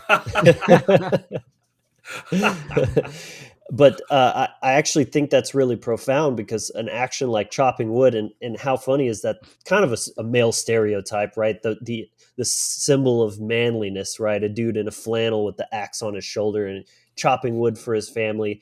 It's an act of service, right? It's breaking his back, breaking a sweat for the comfort and well-being of his family, to keep the home warm, right? With the fire. And also, there's a very meditative aspect to the action of chopping wood. It's just enough to keep your brain occupied to where you're not just spinning out with all of the thoughts and the feelings and everything, but it's simple enough to clear your mind and kind of get you in that flow state. It's also very repetitive, which is, I think, an aspect of a meditative practice, is something like, it's just, you just do this thing. You just do this thing. Don't, and push everything else out. Well, not to ignore, but just in this moment, you're practicing that. Meditate means to balance, to find the middle, right? You're Yeah. finding that center. So just this one action is just enough to keep the brain occupied and kind of put you in that meditative state. Very interesting. Focused 100%. attention. Yes. Yeah, and even going out to get the wood, you got to go to the riverbanks. You got to go out into nature to actually, cultivate and harvest the wood itself. So that's also an act of going out into nature if you want to really look at it like that. Mm. I love chopping wood. Yeah. Yeah. I grew up doing it. I still do it. I love it. It is meditative for me. Yeah. Meditation does not mean sitting on a yoga Right. mat, Right. with incense burning. And if that's your technique, so be it. But I'm just saying that most people think, oh, do you meditate for 2 hours a day? Like they think it's this like new age variant of a precise technique. Gardening is meditation for me. Chopping wood is meditation for me. Hiking is very meditative for me. Exactly. Like there's so many different avenues. But Music, playing yep. music, creating Yes. music, setting it as a meditation. Cooking is very Cooking, meditative for me. Exactly. Mr. I think men seek this kind of stuff, right? I mean, this is going back to addiction. It's feeling Yes. the substance is the substance. What's really going on is the issue in the psyche, which is trying to be numbed and put a Band-Aid on that. So there's many other addictions than just hardcore quote unquote drugs, right? I mean, there's gaming can be an addiction where you're doing it all day, every day for hours and hours and hours. Porn is an addiction, right? All of these types of addictions, one, lower testosterone because you're not really being active. Adrenaline, someone put in the comments, that could be an addiction as well. I mean, and I think more men seek that adrenaline addiction than females. Like dudes that you see like riding wheelies down the highway, that kind of thing. Like, not to say there's anything inherently wrong with that, but I definitely think that that's often an unhealthy outlet for the pain of that men are undergoing. And there's almost like this secret wish that something goes wrong and they die. So it's like I was getting ready to say that. It's like they're edging with the idea of suicide. They're not actually going through with it, but hey, I'm going to do this thing. It makes me feel super alive. And if I die, I die. Right. And then it almost kind of takes that social stigma off of suicide. Yeah. It's like putting yourself in a position of danger, with whatever, adrenaline junkie rush you want to get, and putting yourself in that position where you could lose your life is almost psychopathic. How would you feel now if I died? Right? Exactly. You're just looking at it going, why would you want to do that, man? Well, you don't value your life exactly because your self-worth you are is diminished. Yes, exactly, man. So that's an addiction, and it gives you that rush, right? That rush into your head where it's really causing chaos and stagnation in your life. Actually, I mean, you got to look at it like, holy crap, man, I'm doing this. Why the hell am I behaving like this? Because I don't love myself, man, as a man. Yeah. I don't love myself. I don't have any internal love for myself at all. I don't give a shit. Well, Rodney, we're here if you want to talk about it, man. I know, man. So, that's a good coverage of that aspect as well. And I think the next one we can get into is kind of an offshoot of that, but it's linked to sexual shame and frustration. So, there's kind of this stereotype: men are very, almost obsessed with sex. That's all they care about. It's all they think about, this kind of thing. And, let's be real, there's some truth to that. But even looking at like, nothing is black and white. Once again, I'm going to repeat that until I'm blue in the face. That it's like, even the people that go on and on about toxic masculinity, they're not completely, without merit, basically. There is a lot of toxic masculinity in the world. Now, are they always correct in what they're calling toxic masculinity? Absolutely not. They're putting this blanket thing over really anything that's masculine is just toxic by nature. That's their version of imbalance. But then there is a lot of toxic masculinity going on. And there are a lot of men that are just dogs that are obsessed with sex, that they're only, looking to be a player and just get what they want from you and then leave you and all this kind of stuff. Like, I'm not denying any of that stuff is a thing. So this is why I want to have these conversations, because to acknowledge all of that. It's not black and white. There's a little bit of all of this going on, but each thing has its place, and we need to actually understand where that's coming from. So what is the essence of a man's sexuality? It's penetration. This is not, it's depicted with the genitals as the external, right, outward protruding force that penetrates. It's hard, that penetrates what is soft and open and yielding, that is the feminine. But this is energetic as well. The physical is just a metaphor for the spiritual realm. This is the pagan mindset in a nutshell. Everything is metaphorical as well as literal. You have to see both left and right brain. But in this way, this is why something like action, right? Leadership, these are penetrative energies. You're asserting your will, you're asserting yourself, you're kind of pushing out in that way. And when masculinity is called toxic, is shamed from every angle, and your very manhood is being attacked, and that as Mark Benet put it, you're a good man when you're less of a man. If that, I'm kind of butchering it, but basically the less of a man you are, the better man you are in today's modern woke society. And so, of course, that's going to create a lot of sexual frustration that is not only about pure sexuality, but just the man's innate need to penetrate his reality with his presence, with his desires, with his, actions, all this kind of thing. So it creates such a buildup of frustration of like, nothing is receiving my gift of masculinity that I'm trying, and like I'm being shamed for it all the time. That creates a very agitated mindset. I think this is a big aspect of why things like all these mass shootings are happening. Because think about it, what is a shooting? But it's a man forcing, it's a form of rape. You're penetrating people with bullets, because it's like, you're going to take my masculine energy. It has to go somewhere. It's just being stifled and suppressed, and it just can't. It's like pinching the hose for so long. It builds that pressure up. It's going to explode. It's got to go somewhere. Same with emotions, right? You can't bottle them up. They have to go somewhere. Energy works a lot like water. This is why water is seen as the emotions.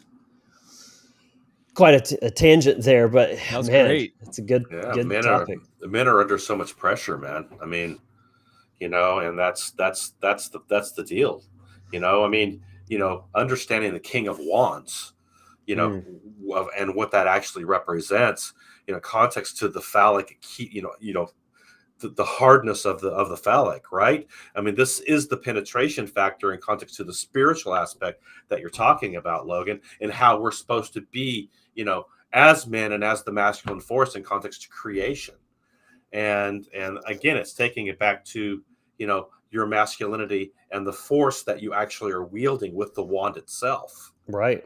Actions. What actions are you actually taking? Are they in alignment with natural law and principle, or are they inverted to the narcissistic tyrannical aspect? Again, in context to trauma-based responses, taking it back to the very beginning of you being circumcised. Exactly. Mm-hmm.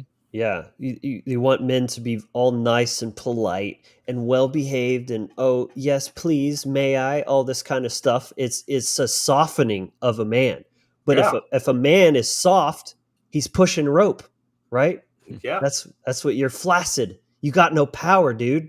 Right. Like, you need that to be penetrative, to be effective. Right. Exactly. If you change that quality, it ceases to be what it is. It takes on the form of something else that is no longer masculinity. And that energy just builds up, and it's going to go somewhere, like you said, like a geyser. Yeah. Modern culture cultivates the emasculation of men and the domestication of men, for sure. I'm in my 40s, so like in my teenage years, the men, culture wanted it to be the player, the pimp, the big daddy, that kind of stuff like that. It's the roles are kind of reversing nowadays. Now it's the independent woman with the big dick energy, and the men are more feminine and emasculated. It's just, I mean, both time periods there's unhealthy imbalances going on. Exactly. So The pendulum swings. the pendulum swings. Yep, for sure. Yeah. And then you got culture, like you said, Will, and then you add on the layer of religious, shame and suppression around sexuality. I mean, Yes. could be very controversial, and again, not to overly stereotype, but why is it that so many Muslims are associated with terrorism? Now, like, hear what I'm actually trying to say. Link that to how much sexual shame and repression is Right. associated with Islam. Right. And what did we just say? That energy has to go somewhere. Yeah. It creates like the mind of a rabid dog, and at some point it reaches its boiling point, and then it's going to explode in a way that's very harmful and unhealthy. It's a very tyrannical. It's a very tyrannical energy against the feminine aspect as well. And when you're looking at the actual Muslim world, Right. and the actual, the having the thumb upon the feminine, so it cannot actually be what it actually can't even needs to show their be. face. Exactly. The burqas that they have to wear just so you can see the eyes.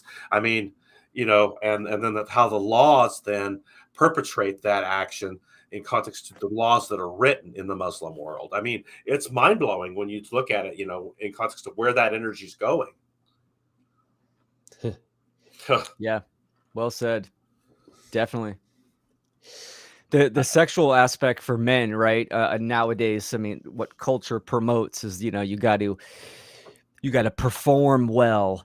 You got to have a 12-inch dong, like Yeah, all right. this kind of stuff. Yeah. But what that's doing is it's lacking connection, like what men and women, how they Right. understand what connection is. Mm. And it's not about the flesh. Right. It's a part of it. It comes from a higher level, and the flesh is in there. Yeah. The flesh is the plane of effects, not causality. Exactly, for sure, man. And Yeah. this is where the mental and the emotional are. So just the lack of connection in general. And like I was saying about the roles reversing, right? The women are the pimps and the players nowadays. They can pick and choose any men they want. And this obligation or this feeling that men have to be, balling in their bankroll and nice cars, nice houses, and all this kind of shit. Like, this is still going on. The roles have reversed. It's interesting. Mm-hmm. Yeah, I mean, there's nothing wrong with forging something in your life as a man and being proud of it. Of course, yeah, for sure. And so I look at it like that. I mean, I'm not trying to press anyone here. I'm doing this for myself. Sure. As a man, as my masculine force. And if I have a family, I'm doing that to support my family as well and cover them and protect them, and get them into a space where they're prospering as I'm prospering as a man and a masculine force, Yeah. And that's where things get really screwed up because, like you said, Will, it's all inverted to all that bullshit you just talked about. Like, I got to have this and I got to have that to get a woman. What? Exactly. This is why we need to come to know ourselves on this deep level. This is why this conversation is so important, because it's not about finding the right person and the right person's going to make you better, right? You need to do that internal work yourself. You need to understand principles and truth, and then the resonance of that will bring you to like-minded individuals. And people have strayed away from nature and themselves so much that they're just looking for external validation to quote unquote make them better or their next level. Right. Exactly. And that goes back to lack of self-worth again, and self-validation and loving yourself, which is the Taurus gate in context to that. And that is, what is that? Ruled by Venus again. So we're dealing with all the inverted feminine aspect as well there. See? And so it all ties in and plays in together to the role of relationships to Libra, where you're supposed to be finding balance and harmony with your relationships. Right. Real quick, I saw this comment, time for a lower fee PayPal donation. I just, if you're looking to make a donation, first of all, appreciate that. Every little bit helps. If you want to avoid the fee, all you have to do is when you're clicking through, there's a selection you can make that says sending to a friend rather than paying for a service. If you click sending to a friend, there will be no fee. So I highly encourage you to go ahead and do that if you're feeling so inclined. And thank you very much. Great chat so far, gentlemen. I'm loving this. I really think we're bringing a lot to this here and just diving right into the nitty gritty of it. This is a big deal. So kind of another kind of sort of related thing is this idea of body standards. You hear about this topic a lot with women, which granted, that's very valid. And I would even go as far as to say women deal with this more than men. It's just kind of a bigger deal for women than it is for men. But men still have some of this going on. This idea that you need to look like G.I. Joe. I made a Facebook post once. I said, what if I told you you don't have to look like a vascular hot dog to be masculine? Right. And what is it with police that look like literal penises? That just, I don't know. They shave their head. They got all these veins popping out, and then just go around fucking people. I don't know. Side note, but that's some observational humor there for you. But there's a lot of pressure guys put on themselves about like this gym culture of just like, got to be swole, got to get them gains. I need to be stacked, and that's the only way that I have any self-worth or that I'm going to be able to attract a woman, these kind of things. I think it's healthy for a man to have aspirations, to push himself. There's a lot of great lessons for a man in the gym. I'm not downplaying that at all. I lift weights and I love that. It's a great challenge, to conquer myself and to build a strong mindset. But if you're tying that to your self-worth, that's where the problem comes in. It should be more an act of self-love and wanting to be the best version of yourself, acting from a place of care rather than a place of fear of, am I lovable? Am I manly? Am I this or that if I don't do this? And I'm going to let you guys kind of riff on that. I'm going to take a quick break and I'll be right back. So what do y'all think about this idea? Go ahead, Will. Yeah, I mean, like everything in society, it's rooted in the material realm, and that's the focus. That's the focus. It's looking in the mirror and identifying that, but also the what you want to be. I know some gym heads that are just nonstop. I would literally say they're addicted to it. Yeah. It's all about getting bigger, getting bigger, Yeah, getting right. bigger, getting bigger, right? Yeah, I mean, that's just the inflated masculine. And again, I'm all about health. Get the body in shape, get the physical body in shape, get it strong. Absolutely. Yeah. But there is a point where there's no internal work being done, and it's all about the external material realm. And I think that's very unhealthy, and that's an imbalance as well. And like someone said in the chat, steroids, right? I mean, that's another one, man. I mean, that's a big one. Exactly. And like you said, it can become an addiction just like anything else. And drawing that from your lack of self-worth as a man in general. So you're making up for it to the physical body, but you're wielding the energy force in your mind. Your state of mind still chaotic and stagnant as a man. You may be trying to lift weights and being in the gym and trying to be this badass and making everybody think that you're badass and hitting all the women and all this, but you're actually only being a stupid ass. That's what you're being as a man. You're being dumb, ignorant, and stupid. And if you don't understand the lack of self-worth that you're in, you're going to continue on these cycles. It doesn't matter whether it's, addicted to weights, drugs, alcohol, porn, whatever it is. If you're continuing on that road as a man, you need to take a look in the mirror and really take a checkup from the neck up in context to your masculine force and how you're actually wielding it to your own individual purpose and what you're actually trying to accomplish, and, definitely. there's a lot there between the heart space and the your first eye and your third eye, in context to what needs to be ignited as a man, taking it to your ground, your root chakra, and your sacral, in context to your phallus, and connecting all that together to your heart space. Yeah. There has to be a connection with the chakra systems. They have to be Absolutely. bridged. They got to be bridged.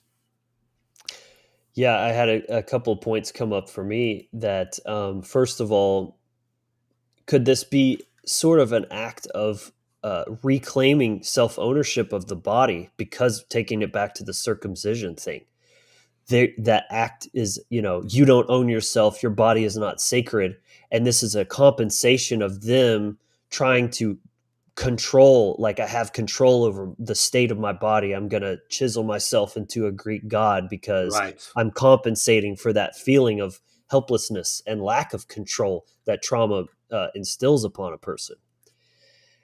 The other thing was Good that point. someone, like you said, someone mentioned steroids.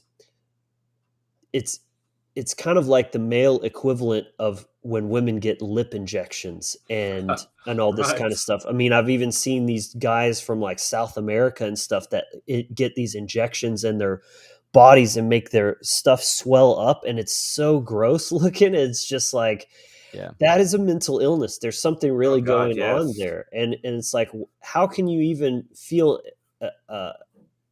pride in a body you've created through the use of something like that, that's using unnatural means like steroids or injections or something like that?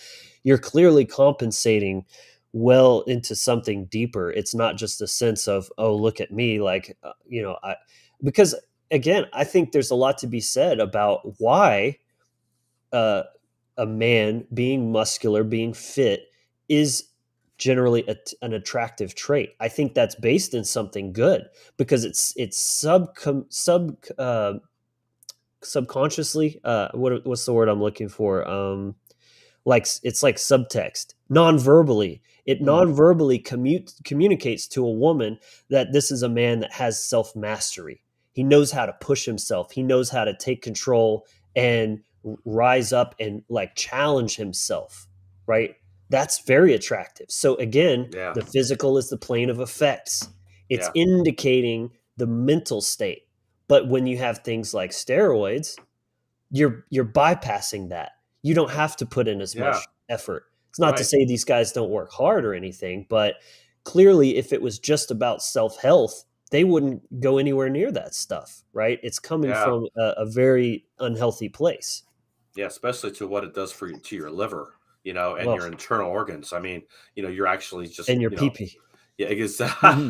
Exactly. You want to be Exactly. hella big, but Right, right. still. Yeah, Right. The exactly. bigger you get, the more Yeah, it shrinks yeah. up. Yeah. Exactly. I mean, it's crazy, man, when you think about it.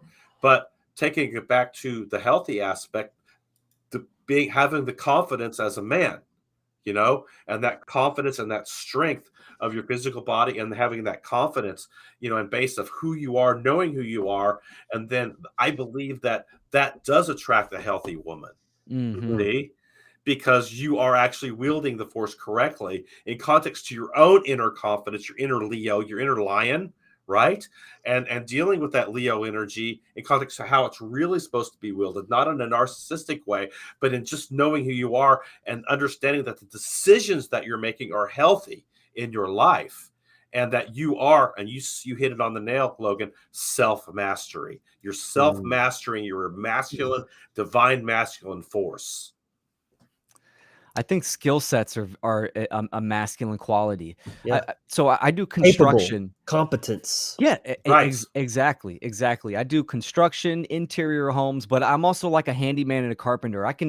There's nothing that I won't tackle. But I go into these homes and I see these jacked guys. I mean, they're huge, soft ass hands that don't know how to hang a picture, that don't know how to Right. put some trim on the floor, hang a bird feeder. They don't know any of this stuff. And they tell me, they go, "Oh, I'm not handy at all." That's a lack of masculinity, in my opinion. We're made to be externally solving problems, working with our hands and that kind of stuff, and not just the weights with Aveeno lotion and shit. Like, We got to have Yeah. these skill sets and Right. and self-mastery. Absolutely. Because it begins with the will, which is a penetrative force that is expressed through action. And if you don't have the skills to pay the bills, you're going to suck at bringing that will, that desire into actual manifestation. So they go hand in hand. Great points there, Yeah, man. being a Love this. provider, definitely. Yeah, I mean, it's not estrogen that builds roads and buildings. Yeah, man. Sophie also Exactly. had a great point here. These are people who don't trust themselves, and the outside world makes them invincible. I definitely think there's a lot of fear-based, thinking around this as well, of like, again, coming back to the trauma, feeling unsafe.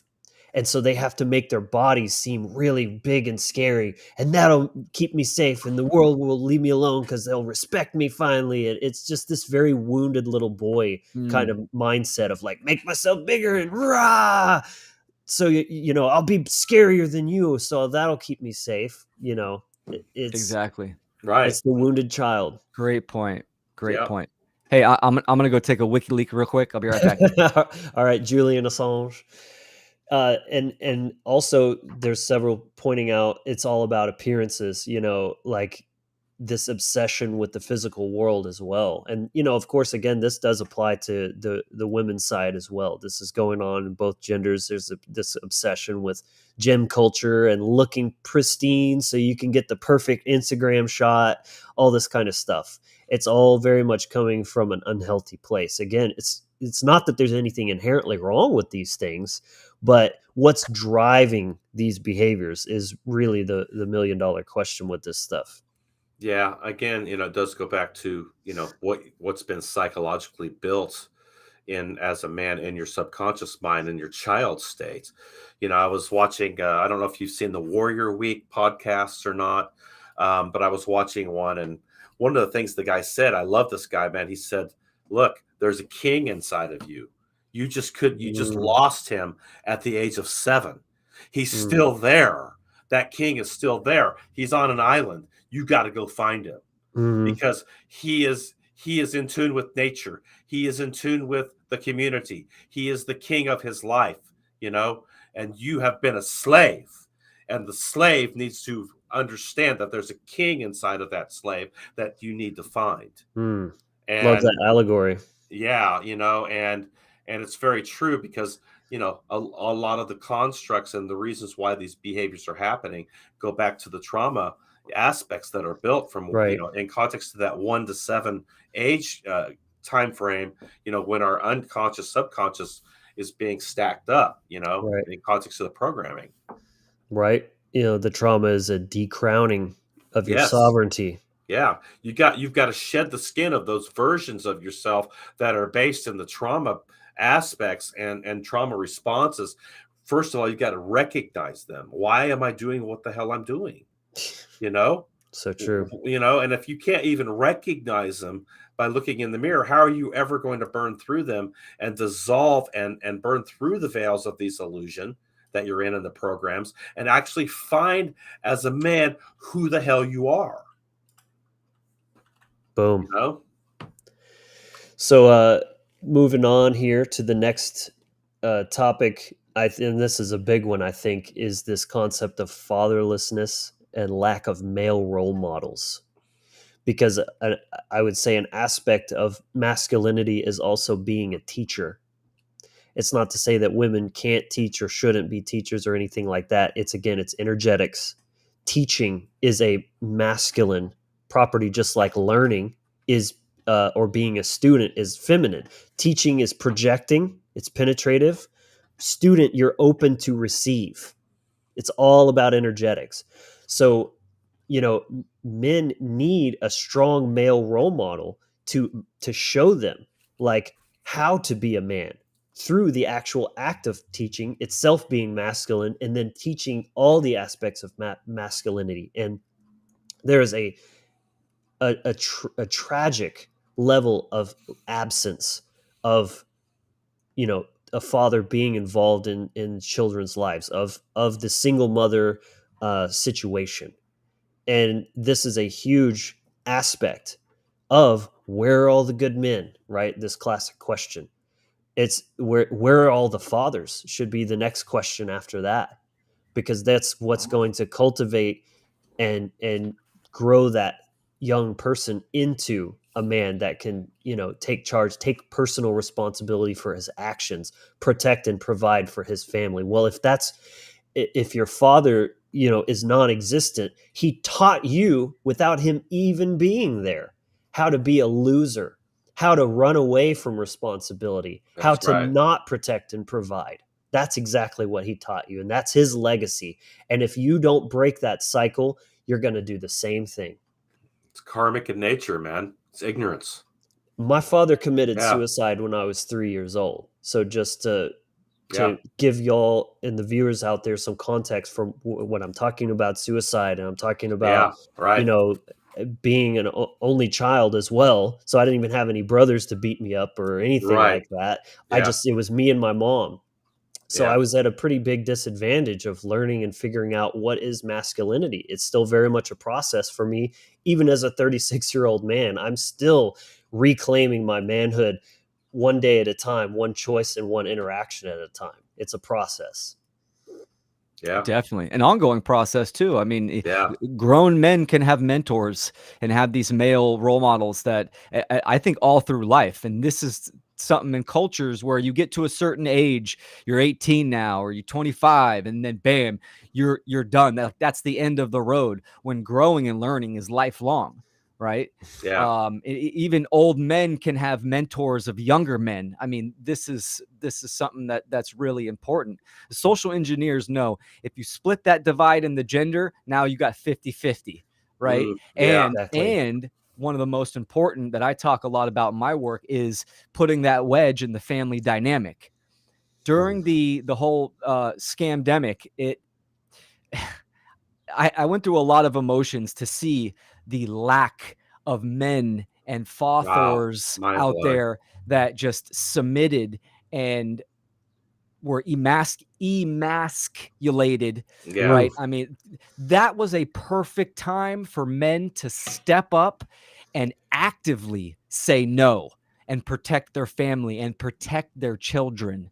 This is why I get so passionate about it. And I had to do a lot of inner work during that time, seeing fathers slamming masks on their children or putting masks on their children and shit like that. I mean, it was brutal. It was definitely hard. But so the family dynamic is important. And what's the norm nowadays? The norm nowadays is split households. Mother and father aren't even together. Right. This is the norm. I'm in a co-parenting situation myself. Here's a problem that a lot of men have to deal with is the state in the child services and the child support, something that I have firsthand experience and a Yeah. lot of men go through. The state, the court system is against you because you are a man. You are Right. the father. They That's look at their the role. Exactly. Yeah. Exactly. I was just about to say that. That's their role. So automatically, the mother gets it's subsidized and gets certain there's a bias there. It's a pretty brutal system, but that's something that I personally have struggled in, Mm. and a lot of men have struggled in as well. The stigmatism, the label that the state puts you on, without even knowing who you are or knowing the family. I mean, the state shouldn't be involved at all, but this is what how they subsidize the mother. Come to us, we'll protect you, we'll provide for you, we'll give you money, all this kind of stuff. We'll put food on your table, we'll give you housing. And sure, there's a lot of men out there that are not fathers and that do not step up, but there's many out there that are getting raped and pillaged by the state.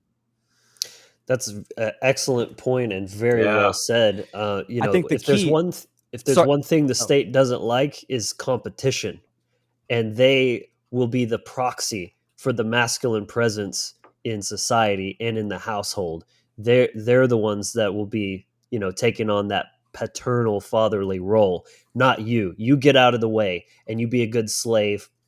That's the ultimate emasculation to a man too, is the existence of the state.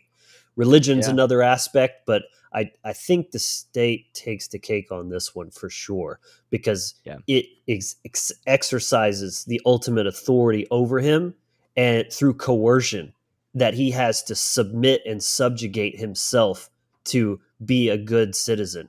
Right. Will, Yeah. what were you going to say? True that. Just to my end point on what I was talking about, then that was great, Logan, was it all depends on the response and reaction of the father during this arduous and tough time.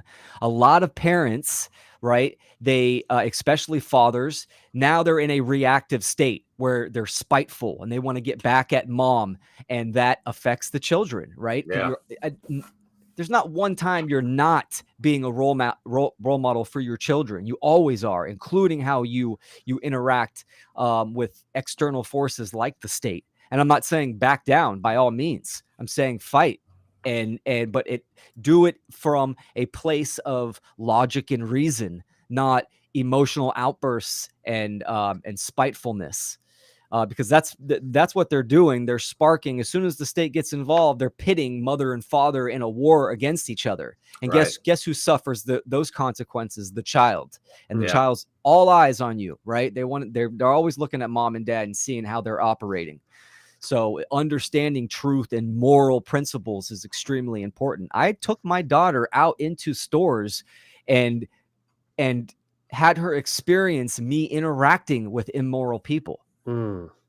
That's great. It can go multiple ways. Fuck you! I'm not wearing a mask. God damn it! You can while out and all that kind of stuff. Sure, That's there were not some masculine heated either, times. necessarily. No, you're absolutely keeping right. your composure, emotional mastery, right? Not getting all just like ungrounded, right? Exactly. Communicating, being grounded, keeping your composure, like you said, was really important, and understanding boundaries, and sometimes not backing down. But it was a really important lesson. We could tell our children a whole bunch of things, but to show them is where the power is. To be that example, that is where the empowering, because now they're experiencing it, they're understanding it for themselves. It's again the pagan approach. It's one thing to tell, and especially when we explain things, we tend to just do it very like literally, linearly, like, oh, this is just it. This is how it is. But when you show them, you're embodying a story now. You're a character on the stage. They're seeing the two characters have this little scene play out, and then they get to see all the different outcomes. That's the natural law process, Totally. Problem, reaction, solution. Exactly. Good stuff, guys. Yeah, it's nothing like being the witness to your children in context to your actions and the force of your actions having an impact on the reality field. I mean, that's the magic, and that's when they see that they're going, "Oh, I want to do that." I mean, it's powerful. It's a powerful, it's a powerful teaching tool to actually step out and do it and be the witness. That you do to the connection to your hardcore intelligence. Yeah, and that's another extension of the masculine, is not just paying lip service to something, putting it into action. Exactly. You're a man of your word. You actually do what you say. There's alignment of your thoughts, your words, and your actions. Right, and they're congruent and they're in alignment, and you're not compromising those qualities or those the actual cosmic principles and natural law that you have cultivated in your life as a man. Yeah. And by not compromising and by staying on it and staying in alignment, your children see that. Right. See? It's the authoritarian that says, do as I say, not as I do. Yes. The embodied human is going to actually put that into practice and show them, like, no, I'm about this. Yeah, and the politicians do that shit every day, man. They're the epitome of it. Exactly. That's totally why role models are so important. Single mothers out there, single fathers out there. A role model could be grandma, grandpa, uncle, aunt, friend. I mean, you could seek apprenticeships and for role models as well. But the key thing is understanding the psyche of the anima and animus. Anima being son, and the relationship to mother or the mother figure, which is going to set the view the standard of the view and how they relate to women in their life, and then the animus, which is daughter to the father figure, which is going to set the template of interaction with males in their life. So you got to have both, right? Yeah. I mean, in this day and age, it is tough. It is tough, but it's vital. Role models is vital. That's one of the things I told my son. I said, if you're going to have a girlfriend, here's the questions I want you to ask her. I mean, we got plenty of daddy issues out there. You know what I'm saying? So these are the questions I want you to ask, because you need to know these questions, before you get to know someone. I mean, when you're stepping into the arena of a relationship, you better damn well know these questions and where that lady's coming from in context to her family unit, because there could have been a lot of bullshit that happened, as a child, and you need to know. Be honest with it, so there's a lot of different things, approaches that you can take, but coming down to the whole nitty gritty of it is that how do you feel as a man? Who are you really wielding your masculine force correctly? And that takes time. It takes dedication, tenacity, and staying on it with your mind and your state of mind, taking it back to the law of mentalism. Definitely. Yeah, we can look at all the natural law principles in there too, right? What we were just talking about, even gender with role models, right? Like I think you said, Logan, right?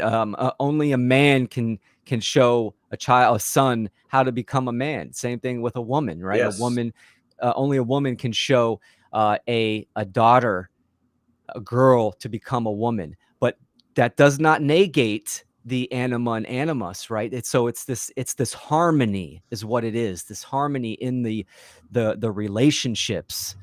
It's vital, and it's fractured nowadays on all aspects. Totally, man. Totally fractured.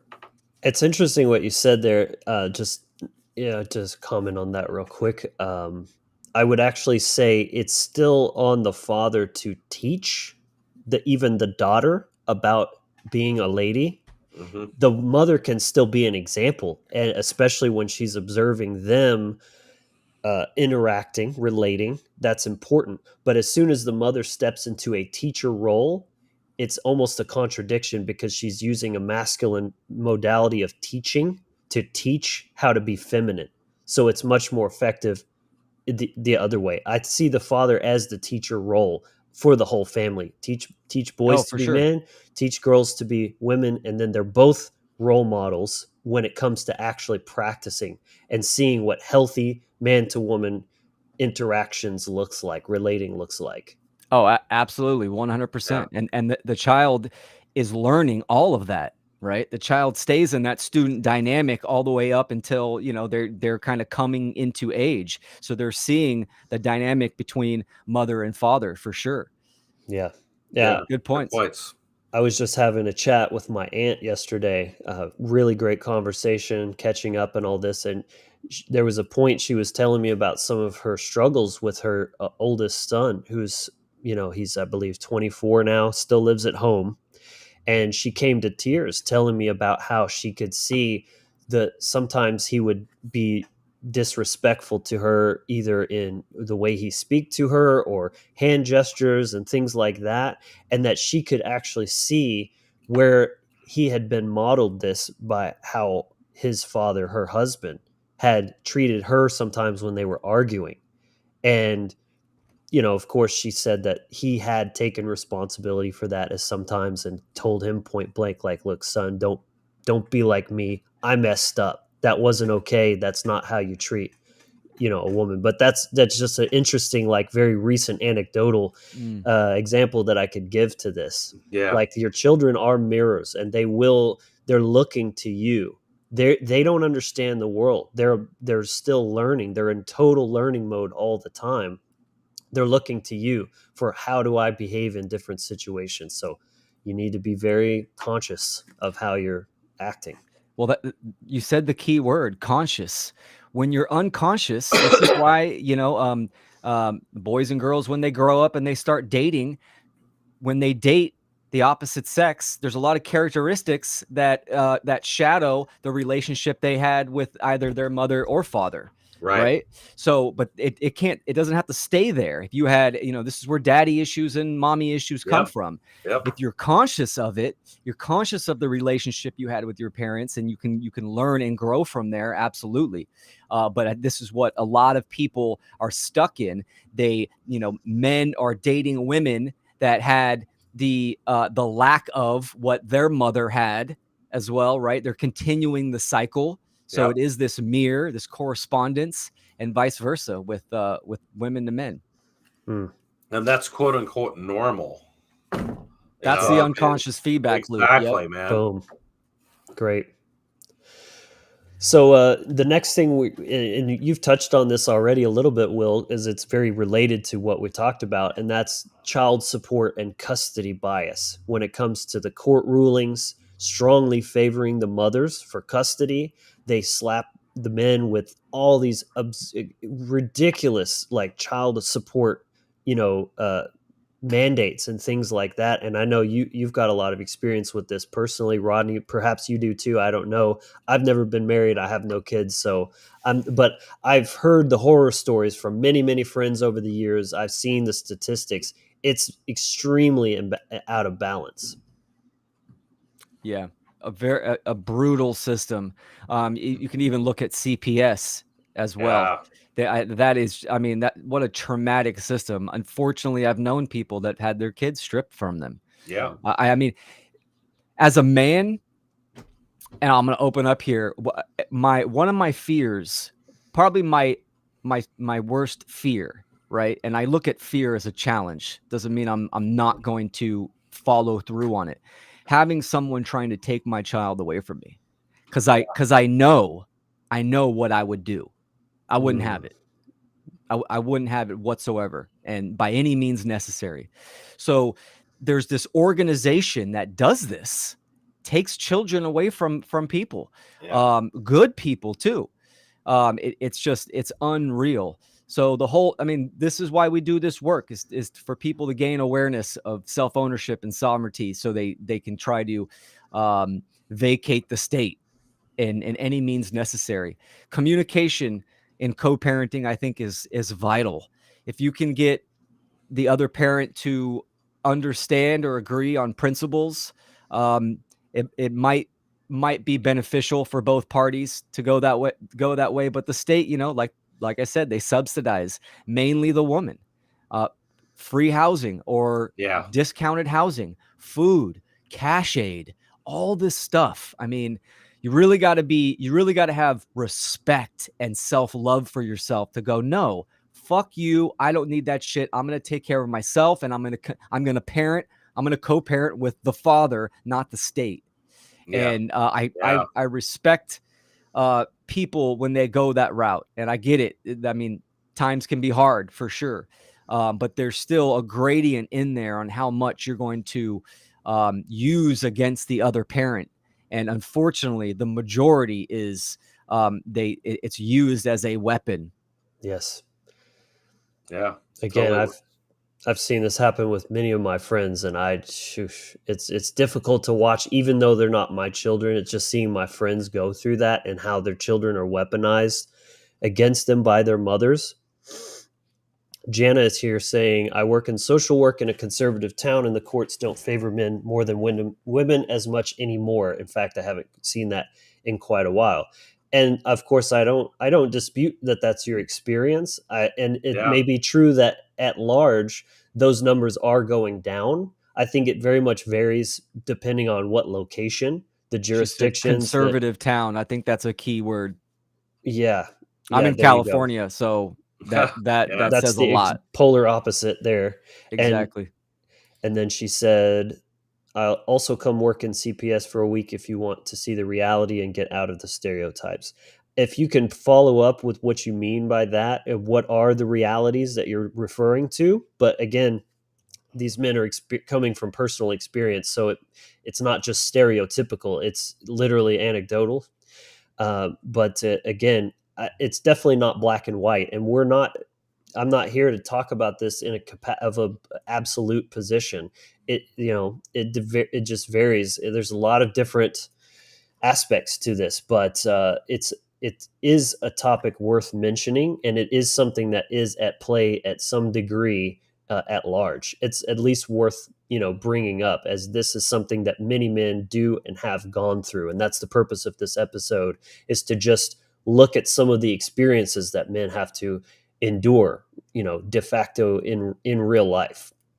And even, Jana works in this field. I mean, she's got to understand that women or men can call on the other parent. They can call CPS and report some erroneous thing, and CPS for sure will probably check that out.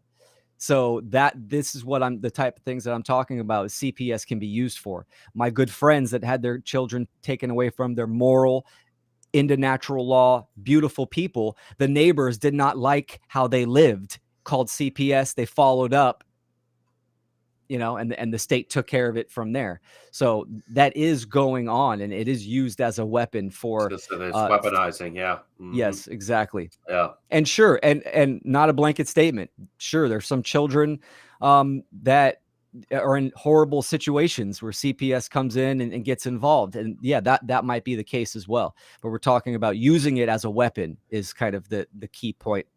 Mm-hmm.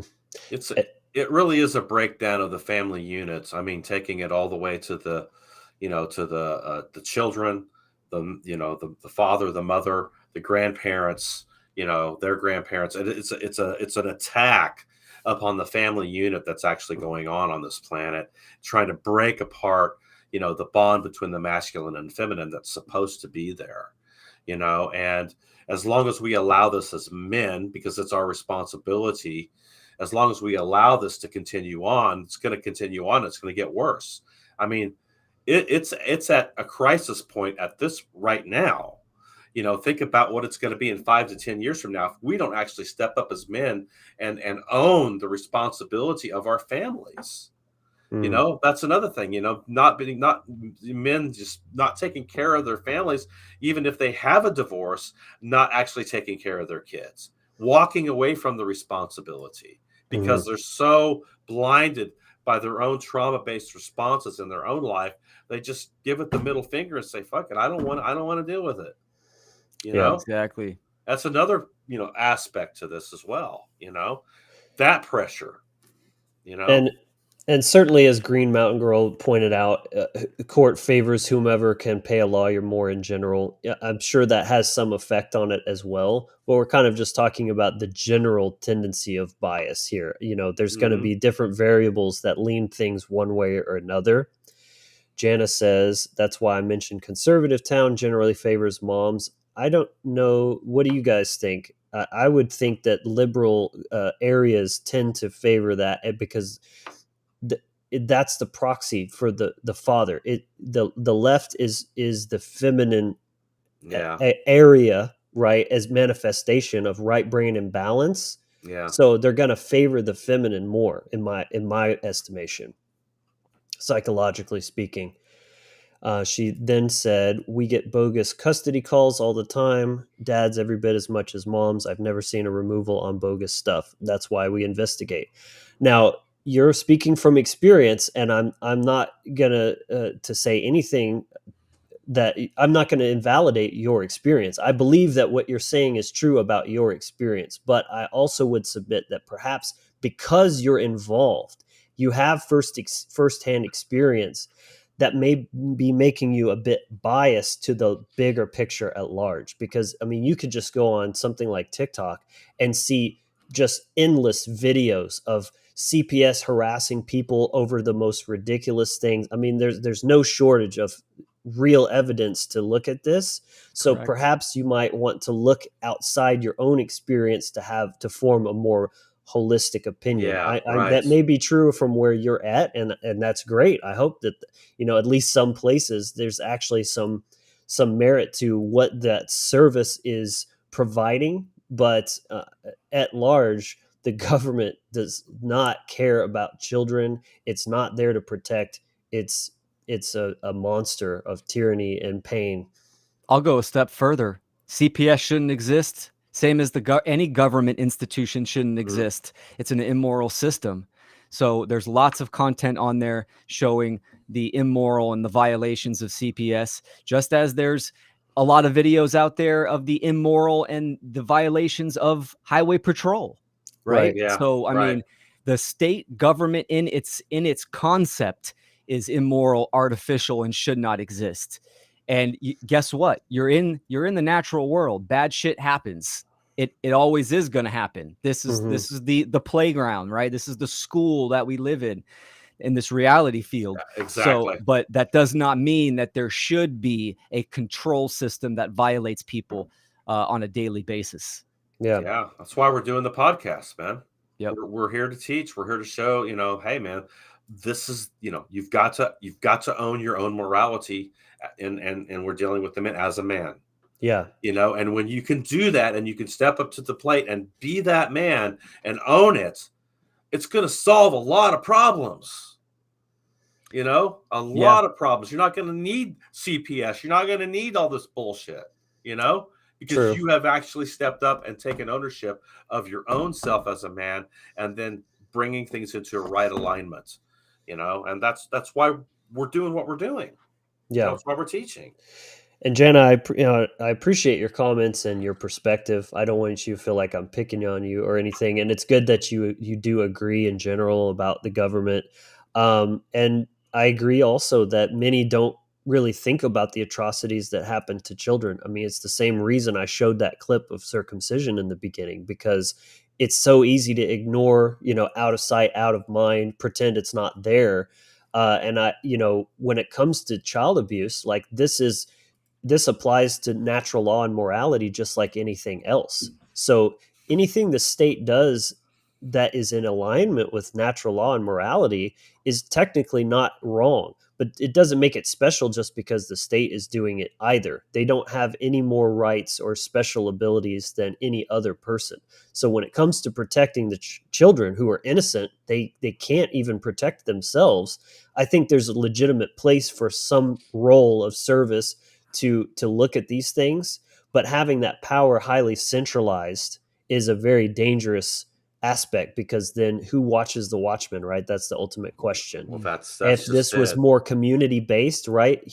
Cities is very unnatural. If people had more sense of community and tribe, then those things would be being witnessed by people that actually know those children. They care about the families, the people that live in their community. Yes. They're going to have a stake and interest to actually care and pay attention to, are these bad things going on, and what needs to be done about that. Because I do agree, if someone is abusing a child, they are revoking their rights to be a proper parent. custodian and a Exactly. steward of that child. They need to be, something needs to be done about that. So hopefully that I agree with that, Logan, so much, man. We have that the lack of community in my town, of Antioch, and this happened probably 10 years ago. I didn't live here then. There was 2 kids that were raised from 2 years old all the way up to 19 in the dungeon of a house, and none of the neighbors knew. Right? How is that possible? How is that possible? It's because there's that lack of community. Neighbors don't talk to each other anymore. Exactly. Right? The people just threw McDonald's down there every day. Yeah. Until the oldest daughter, she was 19, and I think her brother was 16 or 17. She finally, in this darkness, grew the courage and escaped, and took her brother and escaped on their own. So the point being is that the lack of community and not knowing our neighbors and knowing the people in town, you wouldn't need these type of institutions for that, because people know each other. If something's good, they know, Mike and Joanne down there are abusing their kids. The other neighbors, the other members of the community, go and get those kids. Yeah. Right. And it doesn't even have to be this binary, like, oh, these kids are mistreated, we need to just rip them away from their family. If you're operating from a community basis that is based in care and actually looking out for everyone's best interest, and not just some kind of authoritarian power trip, it starts with the conversation. Like, hey, I just couldn't help but notice your daughter is always wearing the same clothes and she's really dirty and this and that. Like, that's a problem. I'm concerned about this. You're coming Yeah. from concern for them and the child. It's not just like, let's get the pitchforks and, rah, rah, rah, and go take the kids away. That's what community is about. People, Communication, Yeah. communication. unity. How can Yeah, I help great you? point. How can I help you get better with this? Right. Is What there can some we way I can do? teach you to Right. help you to bring your situation into a better Yeah. space? Do you need clothes? I've got extra Exactly. clothes in the Yeah. closet we can donate to you Right. to give you more, more resources, that kind of thing. Exactly. Man, great Correct. stuff, man.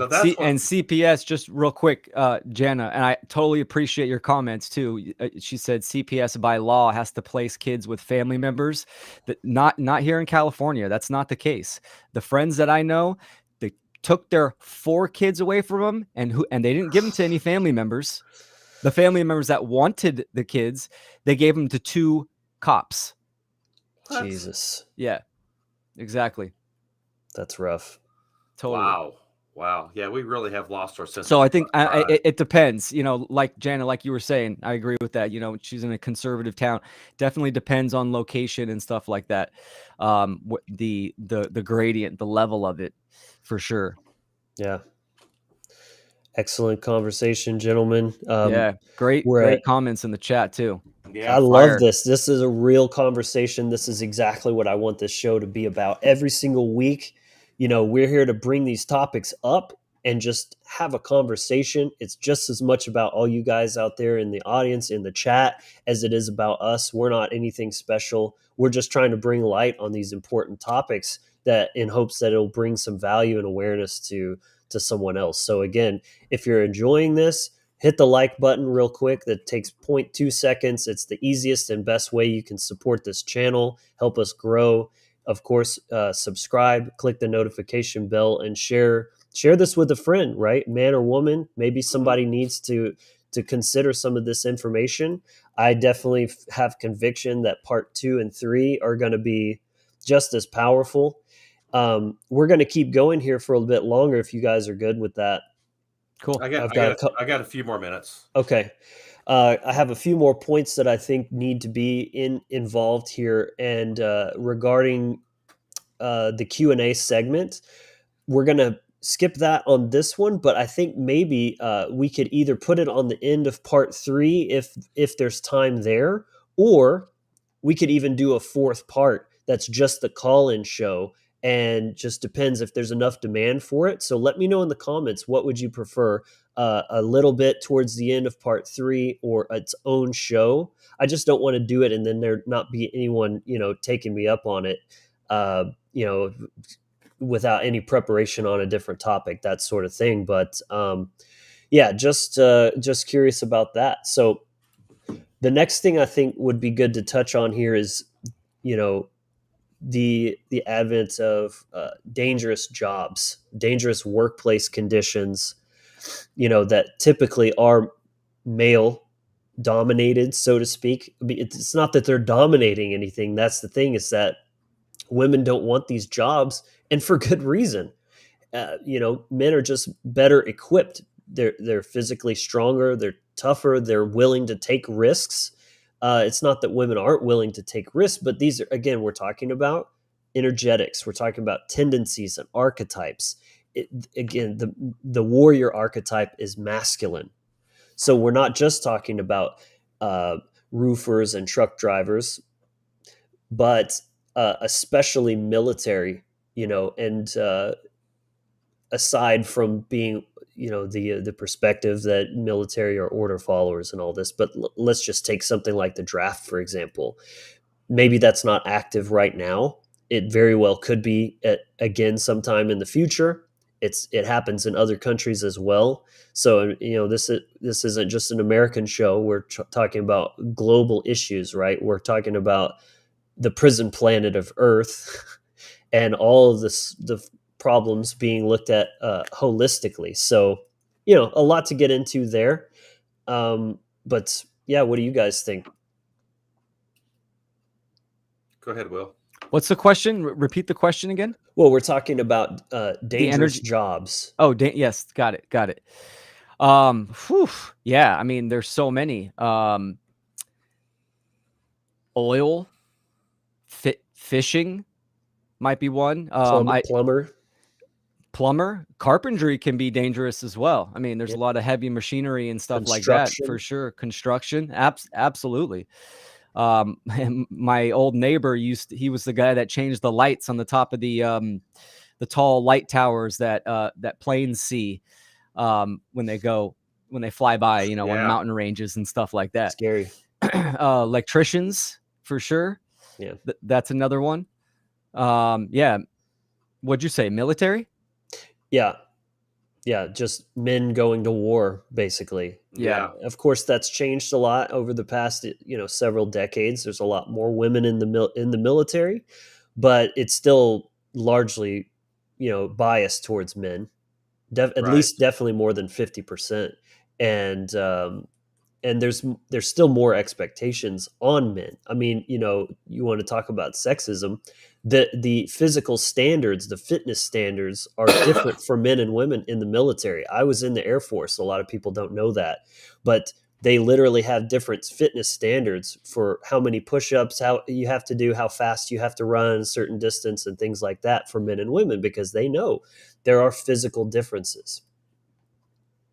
Yeah, definitely. Absolutely, man. Yeah, I look at these old pictures of the men on top of the beams, on top of the skyscrapers that they're building, and they're having lunch, and they're sitting on top of the beam, on top of the skyscrapers with their lunch, and they're just lined up with this, these are all dangerous, dangerous jobs. I mean, painting water towers. I mean, there's so many different jobs that are done by the masculine force that are dangerous, and we put ourselves in these positions. But again, this is the testosterone aspect, bridges, buildings, roads, construction, that all doesn't get done by estrogen. It's the testosterone factor, that we're dealing with. And this is the war upon the masculine to the testosterone factor in context to what they're doing, I mean, the whole transgender thing, the whole war against the masculine force itself. It's time for us to rise up. I take testosterone supplements. I mean, it's not like testosterone, but it helps to free up the free testosterone within my body, because as a man, I have to have testosterone. I'm older than you guys. I'm in my 50s, so, that's when that starts to decline somewhat, so I have my mind upon testosterone supplements that help my body, exercising and keep that free testosterone in my body, and I think that's part of it too, in context to actual work and work ethics and doing these type of jobs as well, I mean, geez, we're under so much stress as it is, context to the duress of government and state-run organizations, as men in general. I mean, just dealing with the CPS bullshit, on top of it. So there's a lot there that men have to deal with every day, dude, in their lives. I mean, it's a lot, man, if you really break it down, and bullet points. Even something like engineering, for example, there's this so much about these stereotypes and how they're harmful. And it's like, no one's saying women can't be engineers or can't be good at math. It's just simply acknowledging the fact that men are better at it. Like, statistically, there's things that women are better at, and that's okay. It doesn't have to be. I love that there's differences, that we each have our strengths and weaknesses that we can come together and utilize to maximize and become the greater than the sum of our parts. So, something like engineers, men are just better equipped mentally. They have better left brain faculties of design and and mathematics and things like that. So of course, when you look out in society, of course you're going to see a man's world, because it is men that are kind of building things. But that's okay. Like, the women are homemakers, right? Men can be society makers, and the women be homemakers, and that's fucking beautiful to Capricorn me. I don't Cancer, see a man. problem. Yep, I don't see a Capricorn problem Cancer. with that. No, That's how I look at it. It's complementary, right? It's yin and yang. A man will lay the foundation and build the walls. A woman will make it a home. Yep. So it's, yeah. I mean, there's in my line of work of construction, I go in these new developments where they're just popping up these cookie cutter homes, hundreds of homes all the time. And I can't even recall seeing a woman Yeah. in building the house on, on the premises. I mean, Right. maybe once in a while, every blue moon, you might see one, but this is a good thing. It's that active principle, and it's not one or the other. It's both in harmony, in symbiosis, the dance Exactly. that men and women do. This is nature. This is creation. That's what it's about. It's about understanding and coming to know this on a personal level and harmonizing with it. This is how we're going to create a healthy society. Right. And that it does take it back to the Capricorn Cancer aspect in context to Cancer being the home and what you actually put in the home, and Capricorn being the structure that's built, you know? And so that's, it is in alignment with the cosmos, in context to that. And that's how it's supposed to wield, you know? Men handle stress better, I think, in context to, logic and reason. Yes.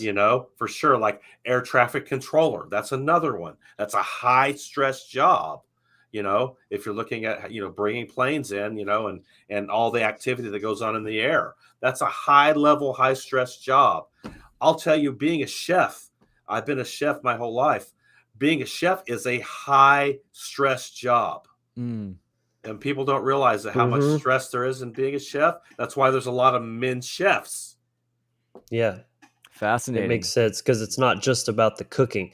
If you're Right. cooking at home, it's a much different environment.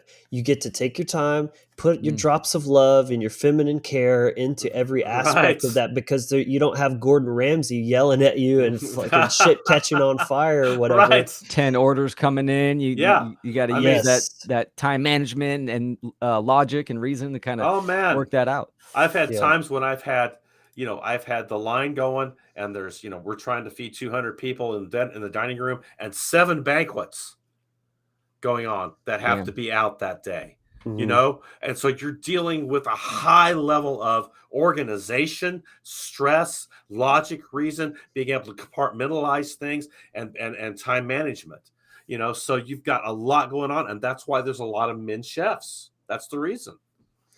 Yeah. I like to reduce things down. This is kind of how my intellect works with problem solving. Just imagine you have a farmstead, you're detached from society and you have a farmstead, just you and your wife and the kids, right? Who's going to lug the wood 5 miles from one area back to the farmstead? Is your wife going to do it, or are you going to do it? Exactly. I mean, so there's these physical activities that a man can handle better than a woman. And there's things that a woman can do way better than a man. And it's not, and in society, they promote the finger pointing. Oh, well, we can do that. We should do this. You should do that. When in reality, it's just, it's the harmony. It's recognizing. And it's funny that in culture nowadays, just look at sports with the whole the inverted gender and gender fluidity and stuff. It's like you have men competing in the Olympics as women, and they're like breaking world records by fucking 10 times. It's just like, it's so disrespectful. Man. It is disrespectful. We're going to get into that in the women's segment of it this whole movement, is. And it's an insult to true womanhood for sure. This, like you were saying, Will, it's about the homogenization of society. Everyone's trying to act like men can be women if they want. They can do womanly things if they want. And that's true to a degree. Men can do feminine things. Women can do masculine things. And that's the point I wanted to drive here, is not that they can't. This is how natural law works. Natural law is not preventative. It's that there's tendencies. There's a nature to things, to beings, and there's consequences for different things. So for a woman to do masculine things, she has to embody her masculine energy. That goes against her instincts. It's where she doesn't feel as safe. So again, it's not that a woman can't do math or that she can't be amazing and outperform lots of men at math. It's that she's running masculine energy. She's running the left side of her brain, and that's not an optimal energetic for a woman. It's typically goes against their nature. So again, sure, and of course in society now they're pushing women to be more masculine. Of course there's going to be way more women rushing into these more masculine things, right? But that doesn't mean that's truly what the feminine desires at the most basic, like primordial level. And that's kind of what I'm trying to get at here. My father was a lineman. He was a foreman in a lineman, and so he built electrical lines in the county, growing up, and set poles in and strung wire and all this. There weren't any women on the crew, man. There just weren't, because that's hard work, climbing poles, stringing wire, setting poles in. That is very physical hard work. But on the flip side, the women were inside doing the clerical work, and taking care of that end of it, and so growing up, to me, my dad was being a lineman. I saw him as a man, like, wow, man, this guy can climb poles and do all this crazy stuff. We putting in sprinkler systems and sidewalks, and we did all went and got wood and cut wood. I did all this stuff with my dad, and so it taught me a work ethic. As I will say that with my dad, even though he's quite a narcissist, he taught me a work ethic that I still have to this day. To get it done, to pound it out, to be that masculine force to make it happen. Values. I love it, man. The values there, exactly, in context to work ethic, exactly, man. Yeah. It's there it is. That comment. I love it. I'd love to see a biological male give birth naturally. Yeah, exactly. Right. But it's funny in the inversion of society. I mean, the inversion of nature in society, right? That the social engineers, you can't really invert nature. All you can do is, it's influencing people to invert their nature. And then there's consequences with that. But, when you look at birth rates, how they've plummeted. Yeah. Men or women or men, I guess. No, I'm just kidding. Having trouble getting pregnant. It's when you're in opposition to nature, right? There's going to be consequences. And that's my point, really. Even when women, with the increase of testosterone, for them and all the other chemicals and adjuvants and all this shit going around that they're putting in their body, they're polluting the substrate of creation. They're having trouble getting pregnant. Same thing with men. The seed isn't not potent. being out with the potency, right? Their seed isn't potent because all the shit that they're putting within themselves. And you look at ED, erectile dysfunction, is a huge problem nowadays. Don't worry, they got 10 pills for those. You could take that and you'll be rocked up in no time. Create the problem and sell you a solution, but it's not a solution at all. It's just something that causes 10 more problems that we have 10 more solutions we'll sell you. Exactly. And on it goes. How pharmaceuticals work, man. Give me one, take two more. Yep. Yeah, and sure. It's interesting, you guys, how you took this comment. I would like to know what her intention was with because there's kind of two ways you could take this. She's pointing at the word naturally was there, so that's nice. But does that mean she's talking about this kind of trans, like men can have babies kind of thing, or like naturally, like without any, assistance or chemical, pain numbing, this sort of thing? I'm curious what her intentions, but to couple that with another comment up here, where was that? Which sex is stronger in general? That's obvious. Women create life, men protect it in general. Yes, to a degree, but I personally think women create life as a bit of a kind of a short-sighted perspective, because it's only one half. It takes a man and a woman to create life. Right. Yes. Women do birth the child. They actually are the portal.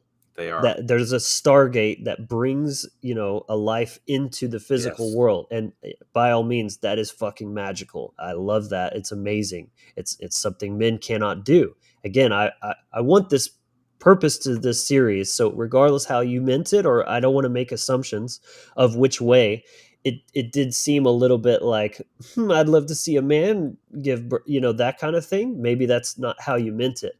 But just to reiterate, the purpose of me making this is to try to get away from any sort of that competitive, which one's better, which one's more oppressed type of thinking, and really try to cultivate mutual respect for the challenges that are unique to each.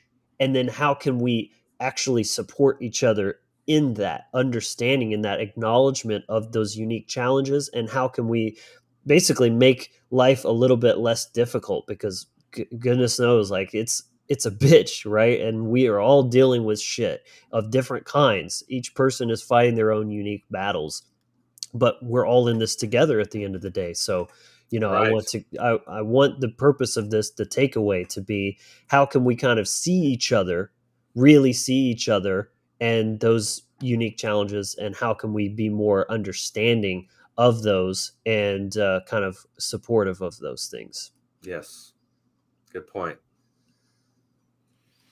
Definitely not meant for offense, she says. And that's why I said I didn't want to make any assumptions, but you could see how one could, especially if someone's choosing to come from their wounding and just assume like everything is an attack, everything is some kind of slight towards men. It's very easy to get caught in that loop. And then it just builds, because then that person throws shade back, and then suddenly you're in this dick measuring contest. Yeah, And that just doesn't, it's so fruitless. There's it leads nowhere good. Yeah, bantering back and forth doesn't do anything. It just makes it worse. Yeah, that's why I think the whole gender crisis is a really big deal. For someone to claim they're a man and then get pregnant and have birth, it's an atrocity. First of all, women giving birth is such a one of the most sacred things in life, in this reality. Yes, it is. And I honor that with my whole being. But for someone to say I'm a man, and I got pregnant and I can give birth, it belittles that. It's trying to, I mean, that's true disrespect and offensiveness. I would love to see more women stand up to this. Yeah. And men, mainly men, talk about this like what we're doing today. I mean, it's really important. Yeah. And men can get menstrual cycles and all this bullshit. Like, that is mental illness, because you're detached from reality. You're detached from truth. The sun shines upon the moon, my friend. Good one.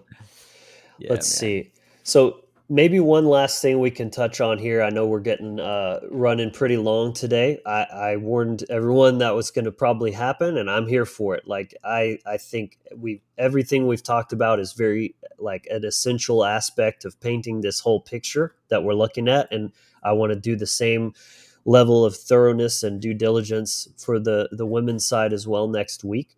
It's a great topic, man. Yeah, it's awesome. Appreciate you. So the last thing we can kind of wrap this up on is the idea of responsibility. Now, again, I'm coming from a place of pro gender roles. It doesn't have to be some oppressive thing or the toxic version of gender roles. So again, there's two areas where this can already go awry, and it's important. You're looking at the nuance. You're not having a knee-jerk reaction or a black and white perspective. I'm talking about the gender roles that embody the aligned masculine and feminine as they should be, not the toxic versions of them, and not mixing those things together in the same list. Right. I'm as anti-toxic masculine as the most lefterson. Like that's not what I'm about. So we're talking about, true masculinity in this case is the role of leadership and provision, and those are roles of responsibility. Again, it's not that a woman can't be responsible. It's that it's not really what she wants. She doesn't want that burden of responsibility. She wants to be free. And putting responsibility on a woman is going to dim her shine. It's going to pull her out of her feminine radiance, which is her gift.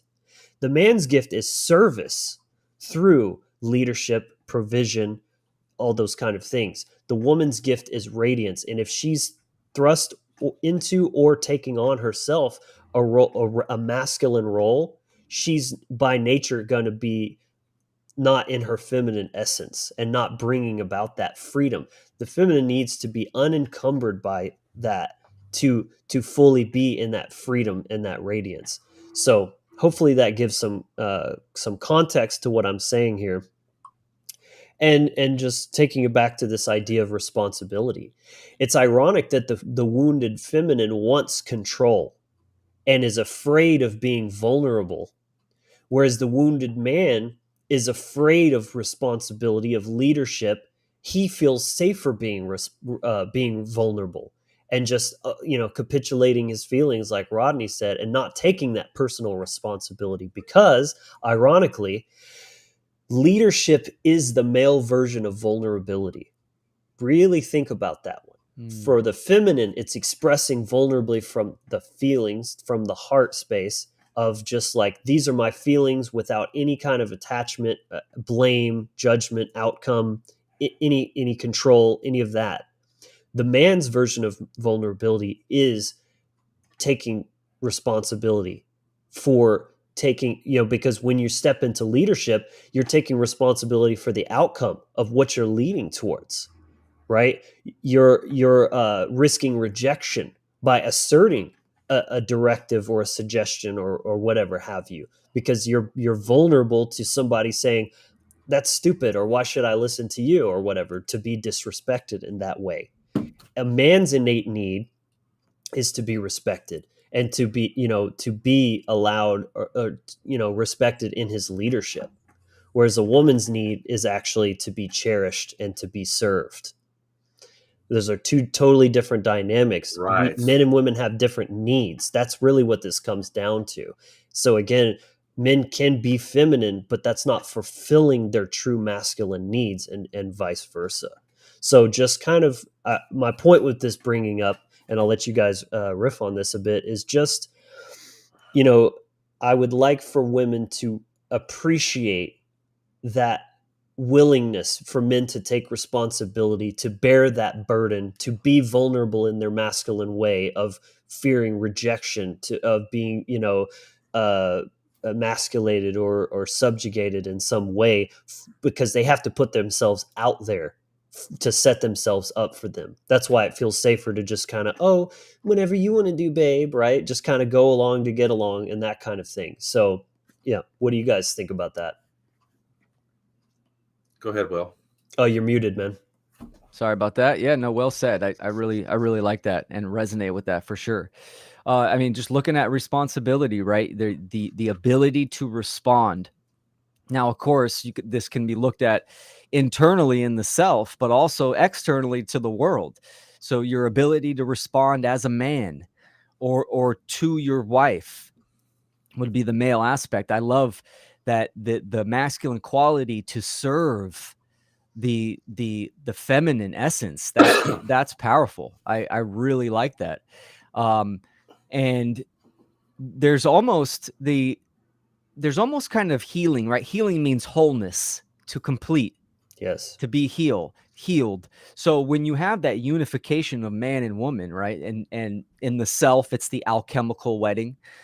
But in the external with man and woman, you're in that relationship.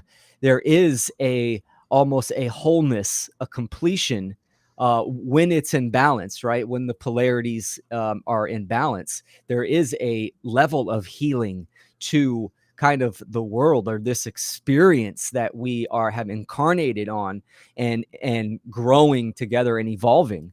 So it almost it adds that level of evolution. Look at evolution, the word, right? It's a forward progress. But if you take the words EVOL and you switch them back, you got love. So if you look at evolution kind of going backwards, even the TION, ion, right. Energy, ion, going backwards, right. You have the ion, the energy of love. So you have like this masculine and feminine of evolution, forward, penetrating progress, and then the internal, the receiving of love. So it kind of makes this figure 8 something that just came up on top of my mind, but it's a beautiful thing. I think it's the ultimate unification in this reality is a healthy relationship of man and woman. And this is what we need to see more of. And that's why the core wound is betrayal. Because this is the separation between us and them, and pitting the competition aspect between the masculine and feminine force. And this is the virus, man, in context to that. So we actually, by becoming the man or the positive charge in context to initiation or initiatory energies to serve is powerful, because that does set the receiving end of it for the woman. She is the receiver of the penetration. See? Yes. Yeah. So she becomes the moon, or the receiver of the energy in context to that. See? And so this is what creates the union of the moon and the sun in context to, what we call, a union of a new moon or that aspect, because sun and moon are conjunct in the sky. They're kissing. They're coming together. See? So they're coming into a union. That's powerful. Looking at it on the societal level, right? It's like, look, the human condition is slavery and duress. So freedom just isn't given to you. You have to earn it. Yes. You have to take it. That's masculine. Yes. But you also need care. This is where the feminine comes in. You have to care to do that. So, I've said this in many talks that the uptick of women getting more caring and embodying that feminine energy is important, because there's huge influence. The man wants to serve. Well, if the woman cares about morality and truth and principles and freedom in the world, that's going to have a huge an effect on the man. Yeah, I see. Again, I like to take it back when you're looking at these polarities, as the yin and yang is such a great depiction of that, because you have that little dot in each of the masses that offset and balance out. So they're still what they are. The black is the black side, the white is the white side, but there's that little dot that creates the balance internally in form of relationship as they're coming together. Yeah. And I see that dot as the heart space, because that's the thing that brings that balance.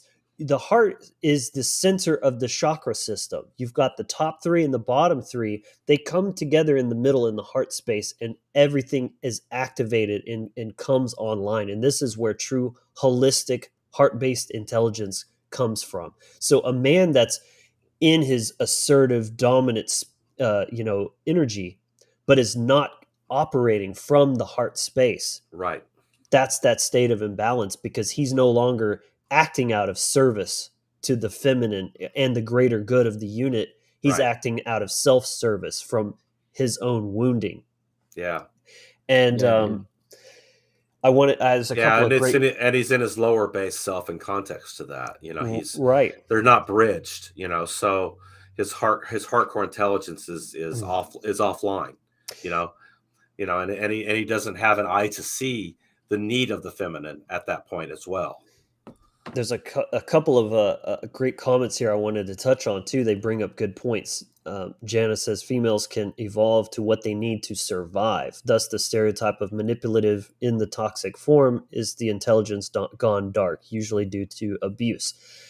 I agree that females can evolve. Well, they can adapt is the word I would choose, to do what they need to survive, because survival is a masculine role or purpose, because you have survival and reproduction, right? Those are the two pairs that come together when you're looking at this. There's anything that comes in pairs, a good chance that one will be a masculine thing and one will be a female thing, right? Sun and moon, etc. Yeah. So survival is the masculine role. That's why protector, provider, right? To keep from dying is the male's role, and the feminine is nurture and reproduction and propagation. So prevent from death keep from just dying out as a human species. And then the feminine is perpetuate, right? That's why it's all about connection, community, care, nurture, because it's like feeding the life that is preserved by the masculine and allowing it to thrive and bloom into its best self and to keep continuing on propagating. So survival and propagation are the kind of the two sides. So the feminine doesn't want to be forced to survive. That's the whole point. A masculinization of a woman is a survival instinct due to trauma, like you just said, due to abuse. But that's not the highest self. We need to heal that trauma so we can be safe in our own bodies and trusting in those instinctual needs and desires and honoring those. Yeah, I mean the moon shines on. I mean, excuse me, the sun shines on the earth so it can survive. Without the sun, there is no survival on this planet. Mm-hmm. That's the masculine force in True. context. See, without the moon, the water cannot be moved and it becomes stagnant as the moon moves the tides back and forth. The emotional aspect in context to the feminine. And so that's the self-care that has to be implemented from that feminine force to the masculine force, you know? And the rain and the And emotion the that rain and comes the emotion that and comes with it. The watering. nutrifies Exactly. and nurtures and Right. allows things to flourish. So the Yes. water is the element you need to make things actually flourish and grow. But without the sun, you got no life. Yeah. And Tommy here says he's had a couple of female bosses and found them more aggressive and ruthless than male bosses. It's if they had to out the male men, it was grim, to be honest. And that's just it. Women can be masculine, but it's unnatural. They're forced into that due to a trauma response. It's not going to be congruent. They're not a masculinized woman is not operating from her heart space and her feminine self-worth because to be forced into that is an extension of a diminished self-worth that she has to do things that are unnatural to her in order to survive and make ends meet. Right. So, of course, it's going to be miscalibrated and out of balance and actually, ironically, show up as toxic masculinity. Look at the feminists in general. They're so against toxic masculinity, but they are the poster child of toxic masculinity. The epitome of it. Embodied in a woman's body. Yeah. You close off that heart space for a woman, right? And then there goes the empathy. So what gone. are you? You're super apathetic and aggressive and all this kind of stuff. Yep. That's it. And of course, nowadays looking at the neo-feminisms and stuff, they're waving the flag of empathy, right? But they're the complete opposite. This is what the dark animus is as well. Or even looking at it as a like a mythological creature, that would be the siren. Yes. Yeah, the succubus. The succubus, the succubi, And take it to the Norse, it's Golvig, when you're dealing with the birth of the dark goddess, in context of that, or Lilith, if you want to take it to another mythos, Exactly. when you're dealing with that type of thing, So it can get very toxic, because the woman's taking a role that they're not supposed to be taking. Michael Tessarian talks about this with Dragon Mother and the female Illuminati. Totally. He gets into that, Yeah, really, really important stuff. Yeah. Good point. Good point. Brett Bernhoft says, what are your opinions of modern American women? Very in line with what we're talking about here. And I would broaden this a bit to Western women. I definitely think places like the UK, Europe, even Australia, things like that. There's very much a push to masculinized women, right? They're coming from a place of unconscious trauma due to toxic masculinity, right? Men who are abusers, who are either hyper masculinized without that heart base, so they're dominant, they're order followers, they're abusers, things like that. They're narcissist control freaks, or their masculinity has been utterly eradicated and they're so incompetent, lazy, cowards that the woman is forced to step into the masculine role just to try to make things work and balance things out. But that's only just going to perpetuate this dysfunctional kind of unholy marriage, so to speak. Yeah, absolutely. And that plays into the single mother having to play both roles, in the household because there's no father, I mean, Right. it just snowballs. Yeah.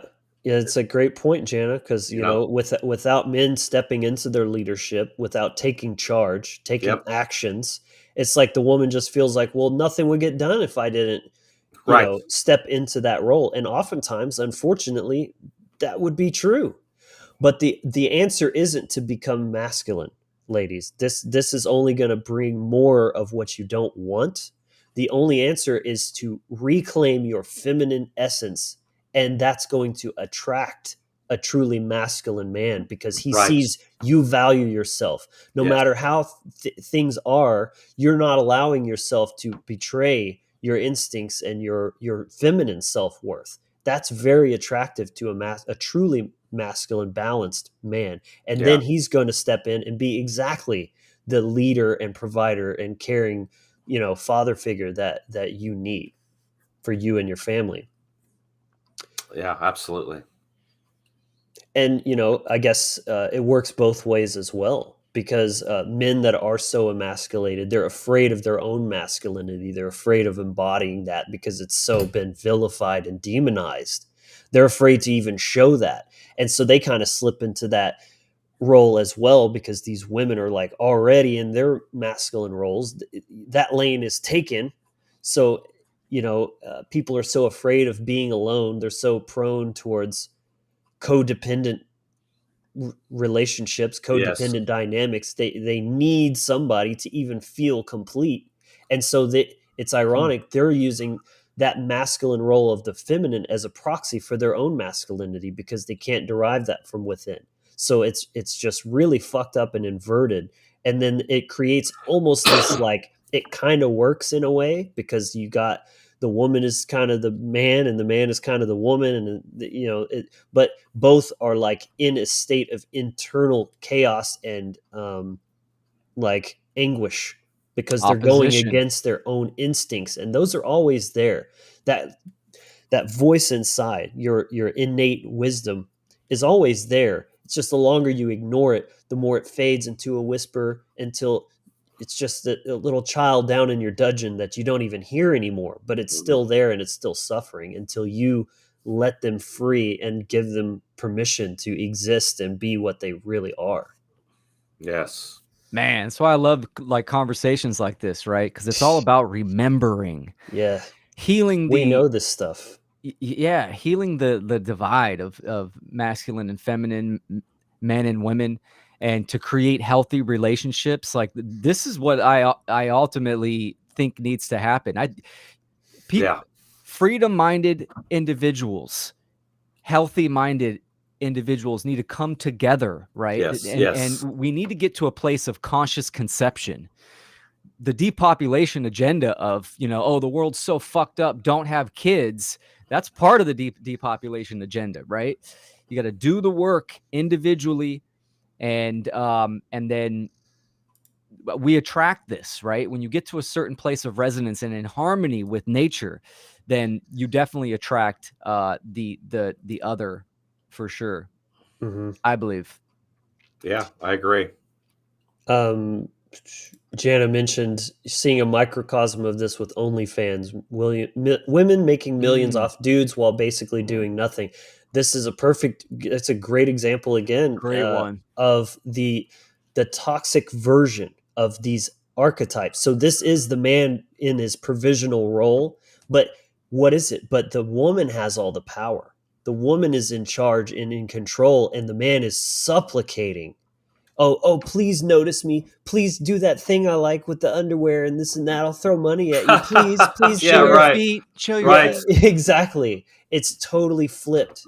That's a really interesting kind of observation because this is a huge aspect. There's so many, people that are not only cam girls, but are just men that are users of this this platform to sort of kind of get their needs met, but in a very unhealthy, codependent, toxic way. Yeah. Like you said, it's all about the needs, right? Yep. And Yeah. being conscious Everything. of this. Yeah. Northeast. It's the needs. Yeah. Mm-hmm. Absolutely. Yes. Good one. Good Yeah. one. Yeah. Yeah. Everything human beings do is to fulfill some type of need one way or another. and it could be a good thing or a bad the needs themselves are not wrong. No, We all have absolutely not. innate human needs. It's how you're choosing to meet those, and is it coming from a healthy place or an unhealthy place, right?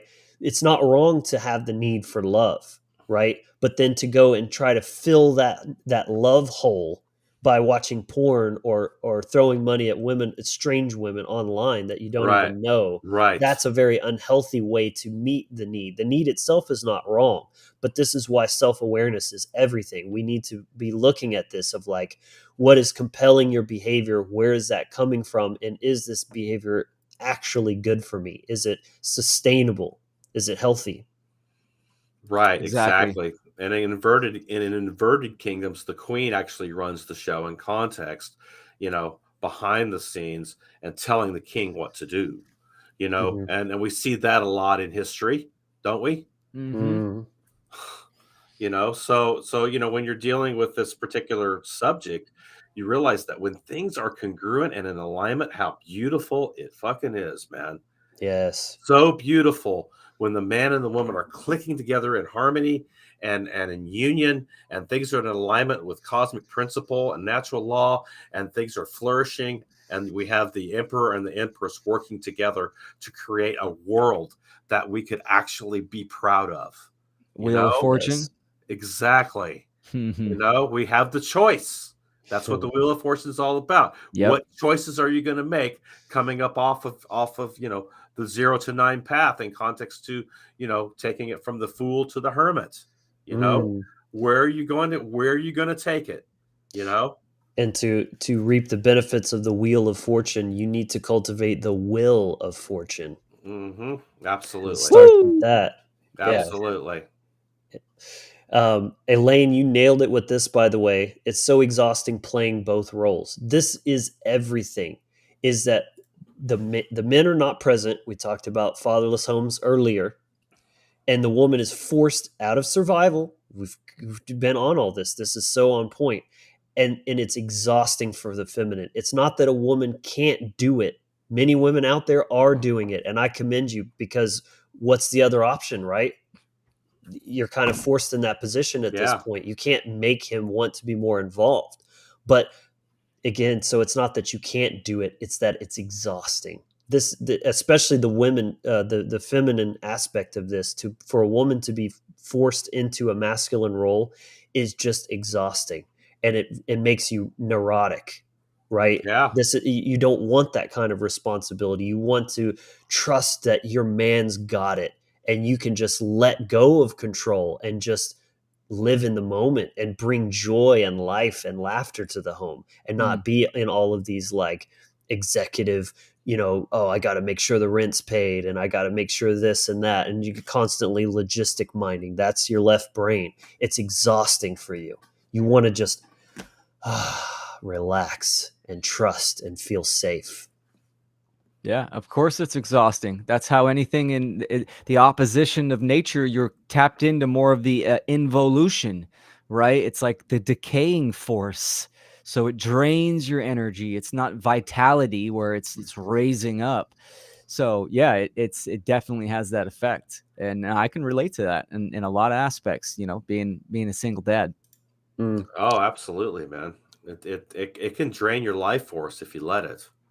Yeah. Literally, because you're doing something that's not natural to you, you know. Mm. And I love, oh, go ahead, Will. No, go for it. I love this comment as well. This is something I say a lot. Females definitely have a lot of the power. It's how they use it and which one a male pays attention to will tell a lot. Well, I say there's a masculine power is not the same as feminine power. It's not to say women are not powerful.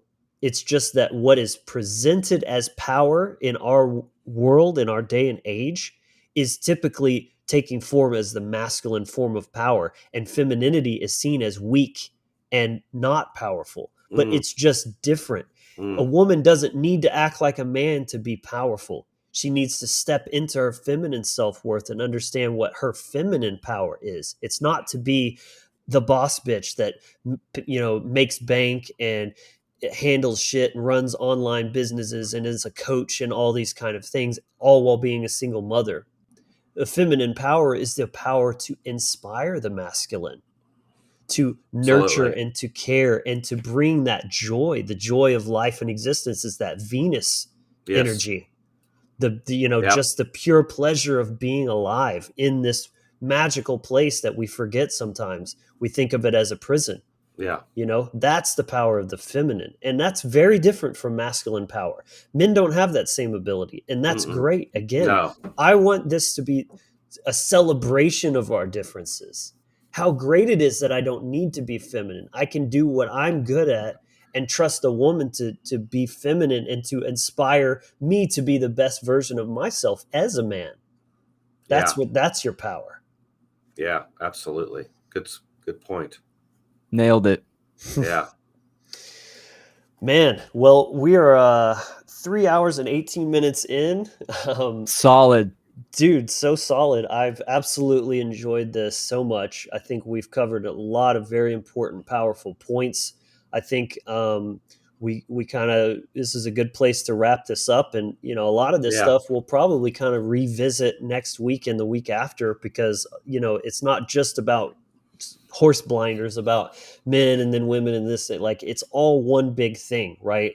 And we're talking about the relationship, the relationship between those things, the communication and all that kind of stuff. So we're going to revisit these concepts because they apply to both, and we need to be able to see the big picture, holistic intelligence, looking at that from that higher perspective.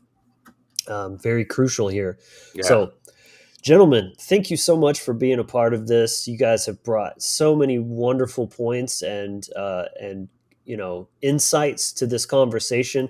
Thank you so much to everyone in the audience who's been active in the chat, adding many great points as well. And even those of you who are been passively listening, just your presence here is very valuable and much appreciated. Again, everyone, please give the video a like real quick. That really helps us out. If you did get value from this, consider subscribing, join the tribe, and click that bell so you're not relying on Facebook or YouTube to feed you good comment, because they're definitely suppressing stuff like this. I'm sure there's a whole list of buzzwords we used in this episode that are like no-nos that'll get us kind of shadow banned and stuff. But it is what it is, man.